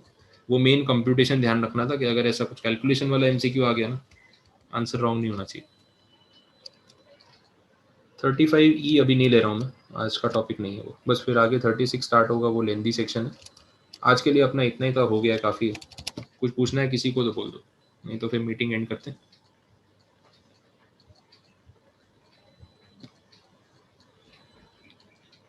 ठीक है, डन यहाँ तक के प्रोविजंस। अच्छा, इसमें एमसीक्यू बहुत सारे हैं, अगर किसी ने अभी तक पीछे जाके एमसीक्यू की क्वांटिटी देखने की हिम्मत की हो तो अराउंड 270 के आसपास कुछ एमसीक्यू है इस चैप्टर में, और 280 तो कैलकुलेशंस भी होंगे उसमें, थियरी वाले भी हैं।